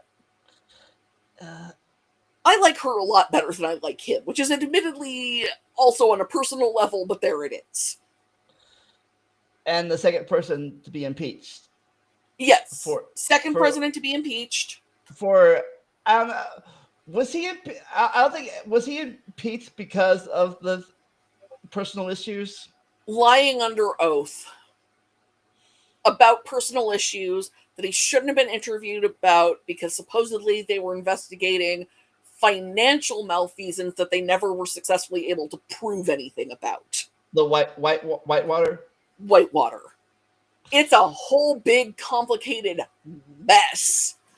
And like the problems I have with Bill Clinton as an individual and to a certain extent as a president don't make me less angry about the Whitewater thing. How he treated Monica Lewinsky was an abuse of power. And let me say fully here that if he is on the Epstein list, then by all means send him to prison. Mm-hmm. But I had such a hard time caring about Whitewater because it seemed to be such a big fat nothing. And it turns out I was right. Yeah, as a personal person, I don't know, but as a president, he was like average or good at the bet. Good. You know, I'm going to put him as a B as a president. You know, for one thing, he withstood a hell of a lot from Congress. He pushed and he tried and he did what he could despite a Congress that was determined to ruin him, not just professionally, but personally. Like, you got the feeling that Newt Gingrich was a little bit offended he couldn't just shoot Clinton in the street, you know? And this was what Republicans were still, I would say, I'll say tame by comparison today. Yeah. Oh, yeah. I mean, Republicans have been going downhill since Barry Goldwater, don't get me wrong. But my gods. Speaking of Republicans going downhill, I'm going to say it right here and now. The biggest failing with George W. Bush was that he couldn't think for himself. All of his advisors were his father's advisors. And he followed what they told him because, frankly, I don't think he's a very intelligent man. Yeah. I heard he had a chance to unite the country after 9/11, and he just let it push it too far. Oh, yeah. Oh, So, look, I am the only person in the country who will flatly say that I did not, in the days after 9/11, support going out and killing Osama bin Laden because I wanted to see him stand trial. However, I understood how an invasion of Afghanistan, because that's where he was believed to be at the time, would be a step towards, but I also knew that the history of invading Afghanistan has not been a good one. Ask the Russians and the British. Yeah, like even my father at the time, who was a stint anti-Republican, he even was posting flags on the door and stuff. Yeah. Yeah. You know, for those of us, and this was the first election I voted in, was the 2000 election. First, let me rephrase that. This is the first presidential election I voted in because I voted. Yeah, presidential election, because the first election I voted in was for school board. Yeah, I'm one of the people that I'm one of the people that vote for every, if I can, at least unless COVID prevents me from electing, or I forget to mail in my mail-in ballots during election, you know, because that's why I don't do mail-in ballots, because I will forget to mail things in. No, the first election I voted in was for school board in 1995 in the Pasadena Unified School District. But the first presidential election I voted in was 2000. And my polling place was a madhouse because this was before we went to vote by mail. My polling place was the library of my college, my liberal hippie college. And there was Anarchy Jordan petitioning to tell us that voting made us a tool of the man, and the voting ladies made him move because he was too close to the polling place. And I have very clear memories of the 2000 election. You're lucky. I heard that everywhere I voted for has always been a church. All 5 different places has always been at a church. When we started going to vote by mail, if I had gone to a polling place, my polling place would have been a church. And then my polling place was my house. But now if I don't go to my house, I go to the county election center. Oh, sorry. I am wrong. The one time I voted in a courthouse one time during COVID, early voting in October, we went to the Montgomery County Courthouse. Yeah, the election center used to be at the courthouse, and now it's where my credit union used to be, and my credit union moved. But since we do vote by mail, they don't have a lot of polling places around Western Washington anymore. They just have a lot of ballot drop boxes. But then again, after he filled that with Iraq, Katrina, and the 2008 income thing. Yeah. I have such a clear memory of the Kanye West, George W. Bush doesn't care about black people moment, because he was standing next to poor Canadian Mike Myers, who did not know what to do in that moment. Because imagine being, I'm going to emphasize, a Canadian, And suddenly this very, very famous person next to you is making a fairly blunt political statement that's extremely racially charged, and you're Canadian and really white. What do you do in that moment? You look like a deer caught in headlights, it turns out, is what you do in that moment. Oh, and then the shoe incident. So many incidents with him, and continuing the path of cutting social safety nets and deregulating and cutting taxes on the extremely wealthy and increasing the burden on the poor and making it harder for the poor to get benefits. And we'll restructure bankruptcy, but we won't let you mention your student loans and clear your student loans in bankruptcy, even though it's one of the largest kinds of debt in this country after medical debt, which, we basically won't do anything about either. And the funny thing is, even how bad as he was, I've had people say they miss Bush Jr. compared to the current president. You know why I miss Bush Jr. compared to the current president? Because at least Bush the younger seemed to know that the Constitution existed and put some limits on what the government was allowed to do to people. Like, Lord knows he was not a perfect man, and he goes under F. But there are two presidents on this tier list that if we had a below F, I would put them below F. And one of them is Andrew Jackson, and one of them is the current president. So, yeah. All right. So let's talk about Obama for a minute, because that makes me less angry. Not angry, because Obama still has a lot of failings that we are going to talk about. The drone strikes. Let's talk about the drone strikes. Obama, I suspect, was listening a little bit too much about how we wouldn't have to put boots on the ground if we used drones. So this was like a Truman atomic bomb thing again? Yeah. And I think Obama had a little bit more autonomy on the subject. I think Obama could have said no easier than Truman could have. But the fact remains that he didn't. And that is always going to taint his presidency.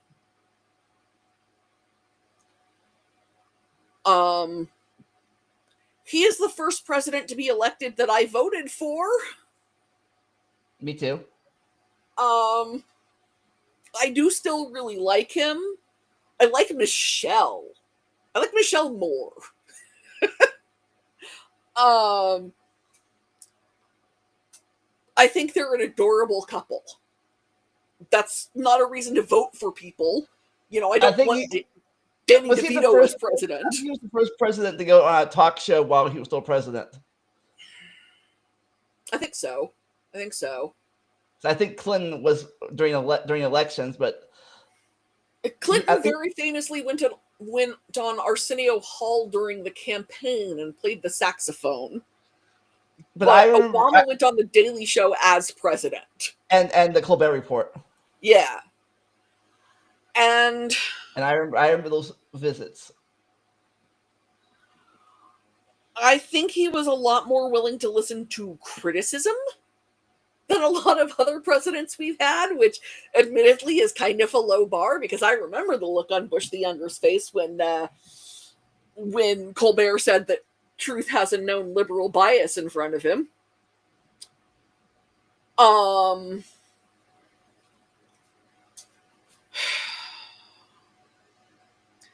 I'm daily grateful for the Affordable Care Act. It's why I can get my medicine.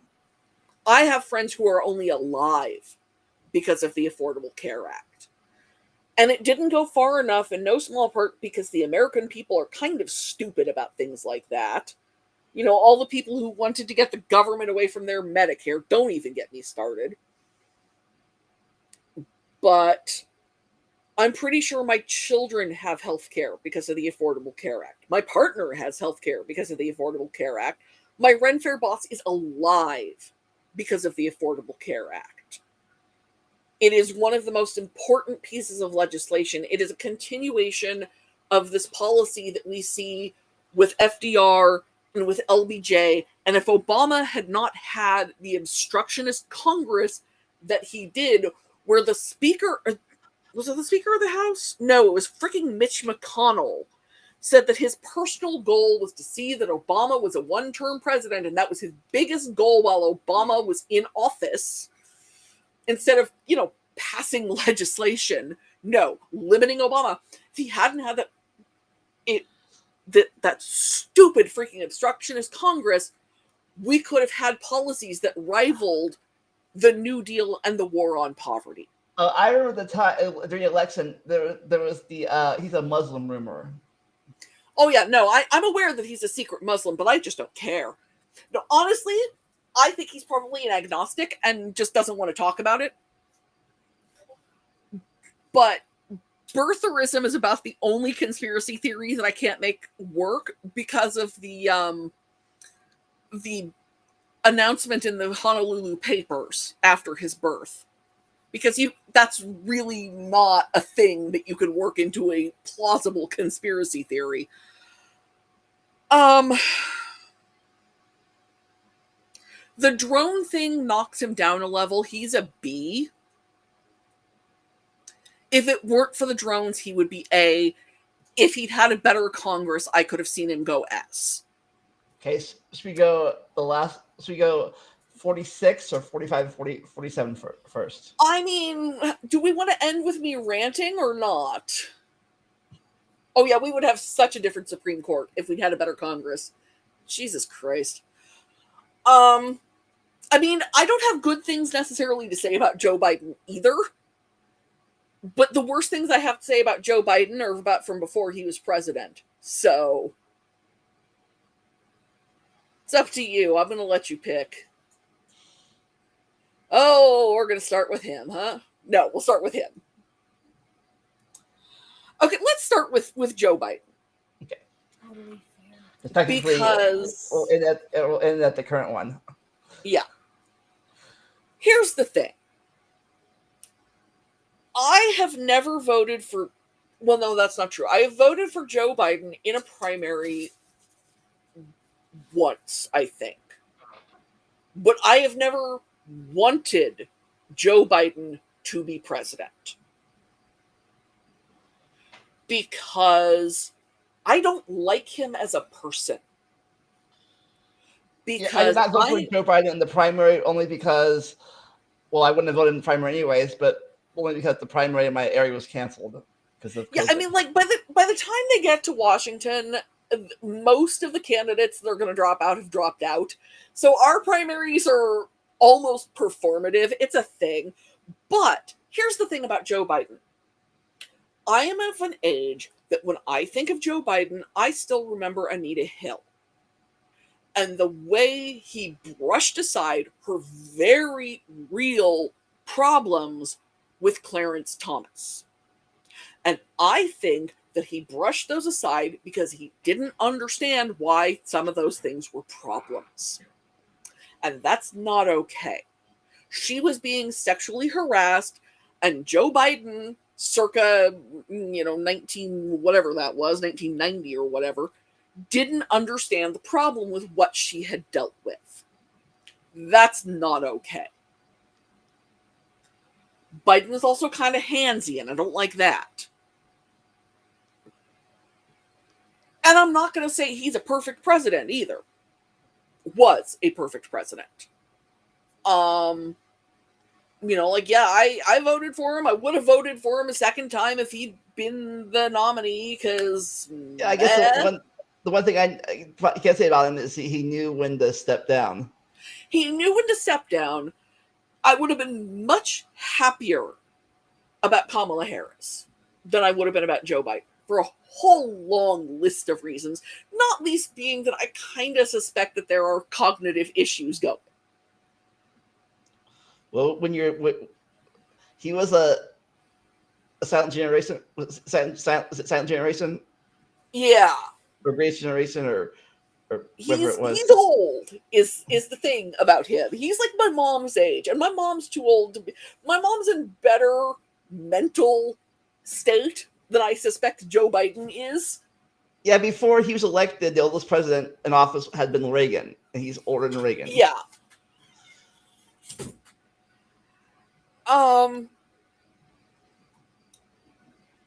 But I'd have voted for him if he'd kept running, because he would have been better than the alternative. I actually fully understand why he pardoned his son. I'd have pardoned my son in that situation too. Anita Hill deserved and deserves. Anita Hill for Supreme Court. That's it. That's the tweet. Because the Republicans would have kept coming after Hunter, regardless of any findings, anything. It would have been just ridiculous. And I'm so glad that they backed it off. You know? By pardoning his son, he got his son out of the crosshairs of just persistent, ridiculous charges. I get it. I would have done the same thing. Wasn't it abuse of power? Yes, technically. But I understand. Well, hopefully you'll never have, if you're president, you'll have to abuse your two kids. Pardon your two kids. Yeah, well, I'm never going to be president, so... Hopefully your kids won't be criminals. Or not criminals, but at least kids are criminals. Yeah, no, I hopefully they will not. But the thing is, a lot of what Joe Biden accomplished was easy to ignore because the political climate was so insane. He did eventually reach a good compromise with the railway workers and got the railway workers what they deserved. Oh, my favorite thing about Biden was, no, not Biden, but the favorite thing, but it's accusations, how the gas was so low under Trump, and under Biden, the gas prices went up again. You know why they were low under Trump? Because no one was traveling. Everyone was very few people on the roads. It turns out that during a lockdown, gas prices go down because demand is low. Who'd have thunk? And nobody in the Biden administration was profiting off needed medical supplies. And nobody in the Biden administration was making horrific medical conspiracy theories. And nobody in the Biden administration was going out of their way to personally profit off everything they could. I'm not claiming the Biden administration was perfect, but they do look a lot better based on what their book ended with. And I still don't like Joe Biden personally, and I still don't think he should have been president when he was elected. And I still would have rather had actually quite a long list of people. If you want the list of politicians I would rather have as president than Joe Biden, we've already been talking nearly 4 hours, and I could probably talk 4 more on people I like better in politics than Joe Biden. Definitely a future topic we can do. But so where would you put him? C, B, B? I put him as B simply because the good that he did, he had to fight so hard to overcome. The good that he did was undoing the bad from the previous administration and over an obstructionist Congress. And that takes a lot of work and a lot of fighting, and that elevates him from C to B, in my opinion.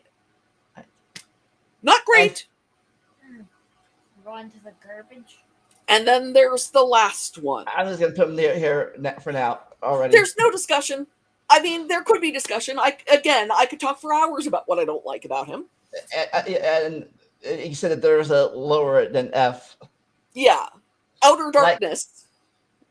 For me, I got to say, when he first got elected, I don't say I didn't care, but it's like, okay, fine. He's president, whatever, what harm could he do? And then my first clue wasn't until June at the time when I noticed that he got us out of the Paris Accords. That was my first. It might have said before that, but that was my first, like, oh my God. It was the Paris Accord. His first year. Yeah, as Holly says, Biden was so busy fixing issues that it's hard to remember why he needed to fix things. And it's because things went so bad. And they're even worse now. Like, I've talked a lot about being from California. It's a thing that comes up a lot,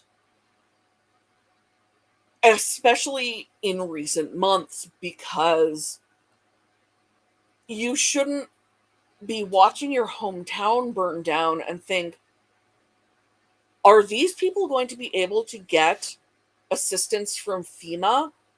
Or are they just going to be thrown out because they live in a blue voting area? And you shouldn't have that thought. Oh yeah, no, I was concerned way before he got elected because he's popular with the wrong people.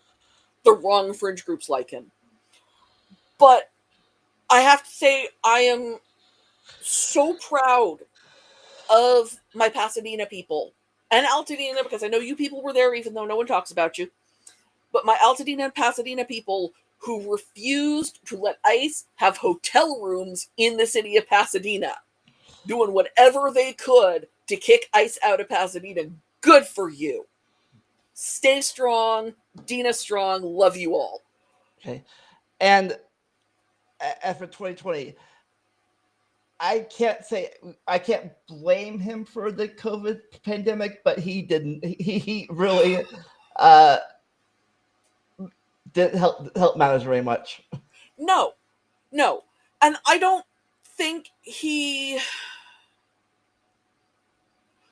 made it worse the way Reagan made the AIDS epidemic worse, because I don't think he had the opportunity.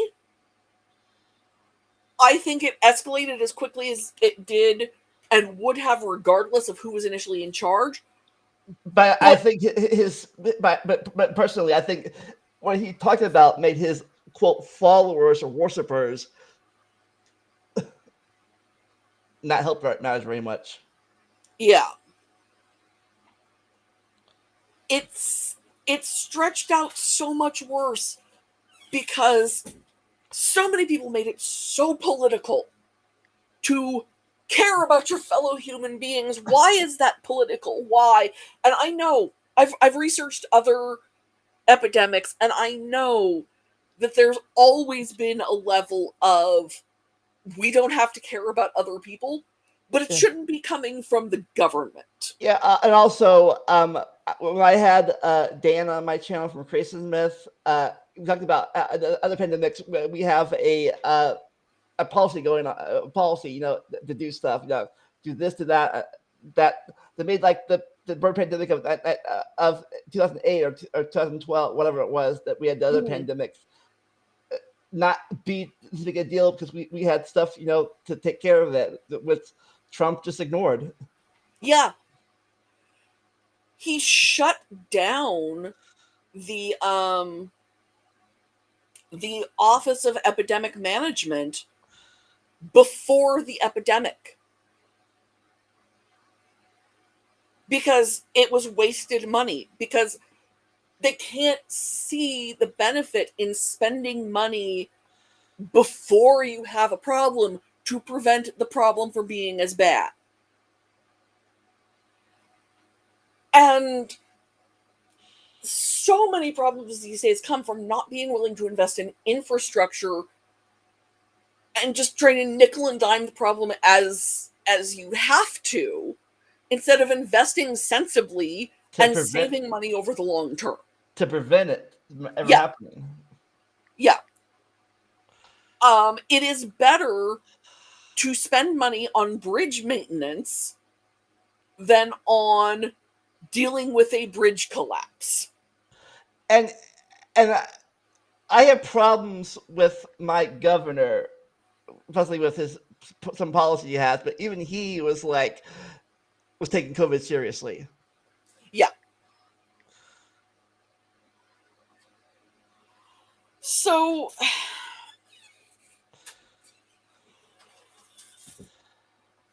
and then Jan 6.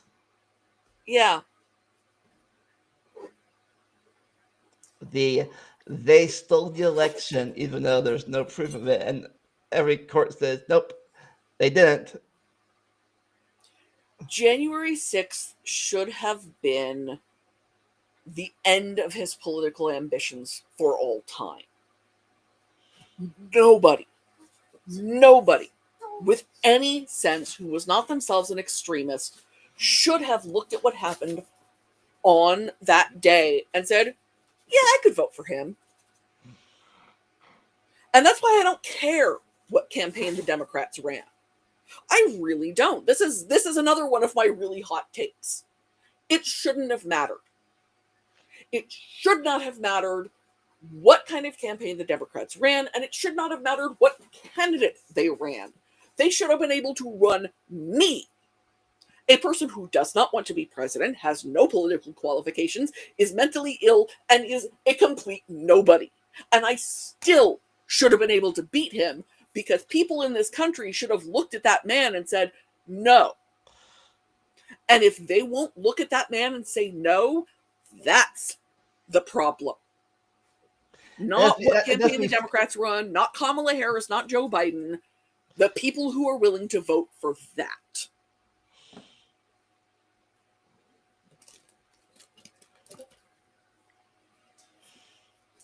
So, another one of Jillian's patented hot takes.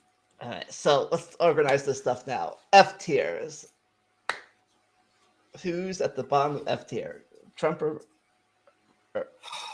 bottom of F tier? I'm going to have to go with the current one. All right. They should have been able to run my cat, Holly.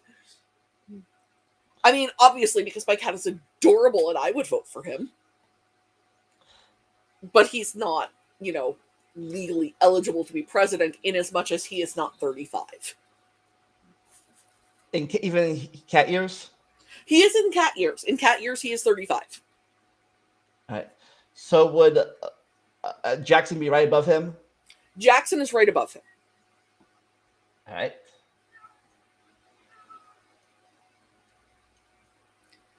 Then Reagan. All right.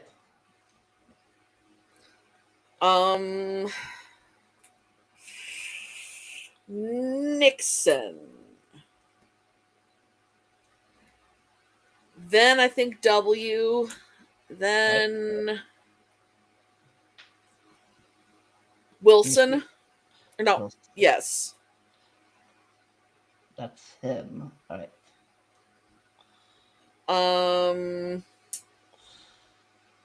Buchanan.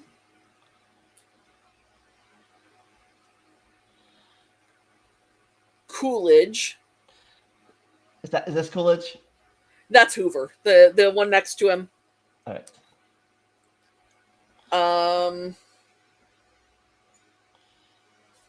Johnson. That'd be him.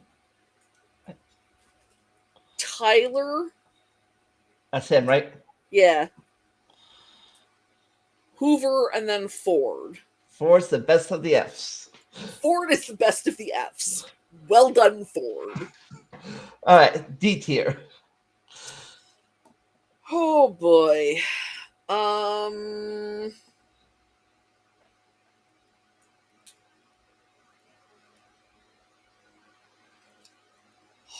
Harding. Yeah, Hardy. Yeah. Is that him? Yeah, that's Harding. All right.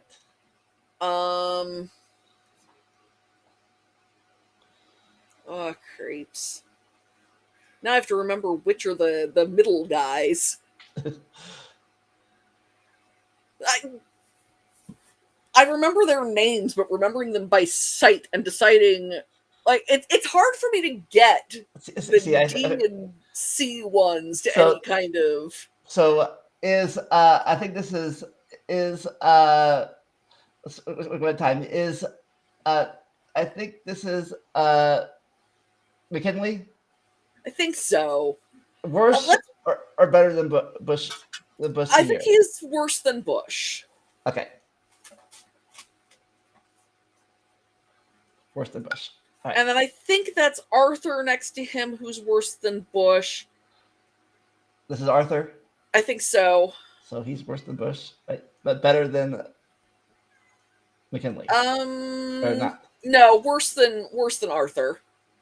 Or Arthur's worse, yeah. Okay. Pierce.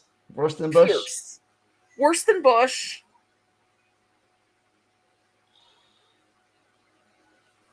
I'll put him under Arthur. Oh, you're doing it like actually? Man, I wonder who's at the bottom. So is Bush Senior the best D tier president at this point? I think Bush the Elder is the best D tier president. All right. Maybe followed by who is that? Monroe. It's Pierce or Monroe.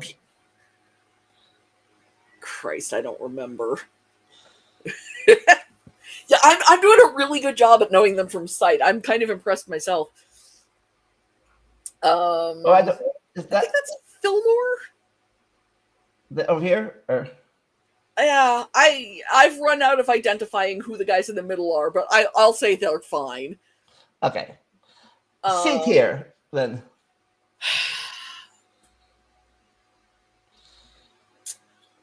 Okay. Let's put John Adams at the top of C tier. I think he already is. Okay. Yeah. Followed by LBJ.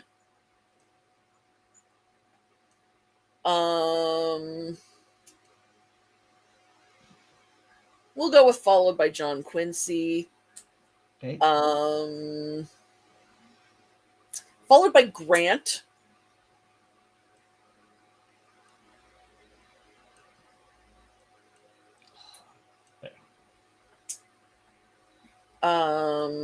Who's that? You remember? I think that's Harrison. Oh yeah. Because of the. I think we'll put Harrison and Garfield both smack dab in the middle of the C's. Right. But Garfield above Harrison. Is this Garfield's the one with the the one with the beard.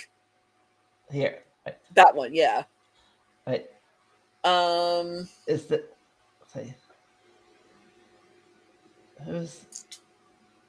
who is this? I don't know. Oh, is this I don't know. Okay, where's Kennedy go? I think Kennedy can go right after Harrison. Or not Harrison. Yeah, Harrison. Okay. Okay, what about Taft? Taft can go after Kennedy. Okay. Let's see who we do know for the last three. I feel like I should know the last one. I'm having difficulty with it. The last two, I feel like I should know, and I'm having issues remembering who they are. But we'll call that good for now. Okay. D tier. let's put Obama at the top of B and Biden at the bottom of B. All right.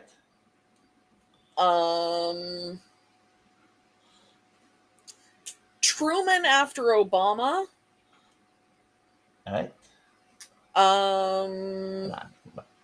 If it'll let you. Apparently the program has its own view. Clinton after Truman. All right. Then Jefferson. Then Eisenhower. Yeah, followed by Monroe. I'm not sure who those black and white guys are. So Eisenhower after Monroe. Yeah. I think one of these might be Harrison. Yeah, I think one of them is Harrison. I don't remember who. Oh, I hey, think that one's Harrison. I think one's Harrison, one's Hayes. Yeah, okay, we'll leave them as they are because that Harrison looks kind of like the other Harrison, so we'll call it good. Move Jimmy to the top of the A's. All right. And I think we'll leave the S where it is. So, and the other A tiers is fine, or the rest of the A tier is fine. The S tier is fine. There you have it, folks. Maybe a little. If we figure out who the C and B people are in the middle. I will say that I will not guarantee that this would always be my ranking. The tier is pretty consistent, but I can't say that I would place them the same way. Hopefully, like I mentioned, hopefully, like I mentioned in our last week's episode, or 2 weeks ago, last episode, that we will never have a president lower than Trump. Hopefully. Yeah.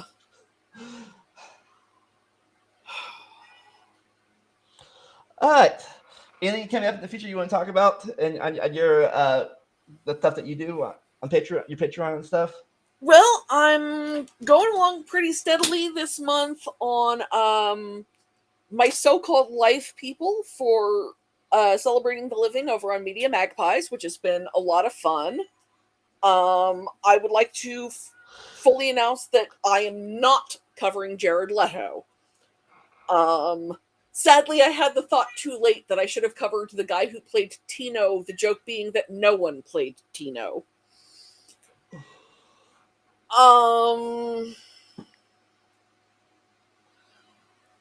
I've got an article on Tuesday about The Loved One, which is a deep dive into the American funeral industrial complex circa 1960. So that one's a lot of fun. And then I guess I'll be back here next week talking about the live-action Disney movies, most of which I have not seen. Yeah, I got to mention that. Next week, we're going to have another controversial topic, but but for entertainment reasons, not for, oh my God, what's the country doing reasons. for they made this movie reasons. Controversial for more, I guess, positive reasons than what we talked about today. The whole world is on fire. It's great to be here. All right. But until then, we'll see you next time. Bye, everyone. Bye. Hey, thanks for watching my podcast or Let's Play. If you want to help support my channel, you can make a monthly or yearly pledge on Patreon, or just a one-time donation on Vimeo, PayPal, or Cash App. For those looking for something to wear, we have some shirts, hats, and other stylish things in our merch store. If you enjoy gaming, you can always follow and sub to me on Twitch. For those who don't want to give money, I have an Amazon and Steam wish list who can help the channel out. And of course, just liking, leaving a comment, and sharing this video helps more than you can imagine. And always remember to never stop learning and enjoy the randomness.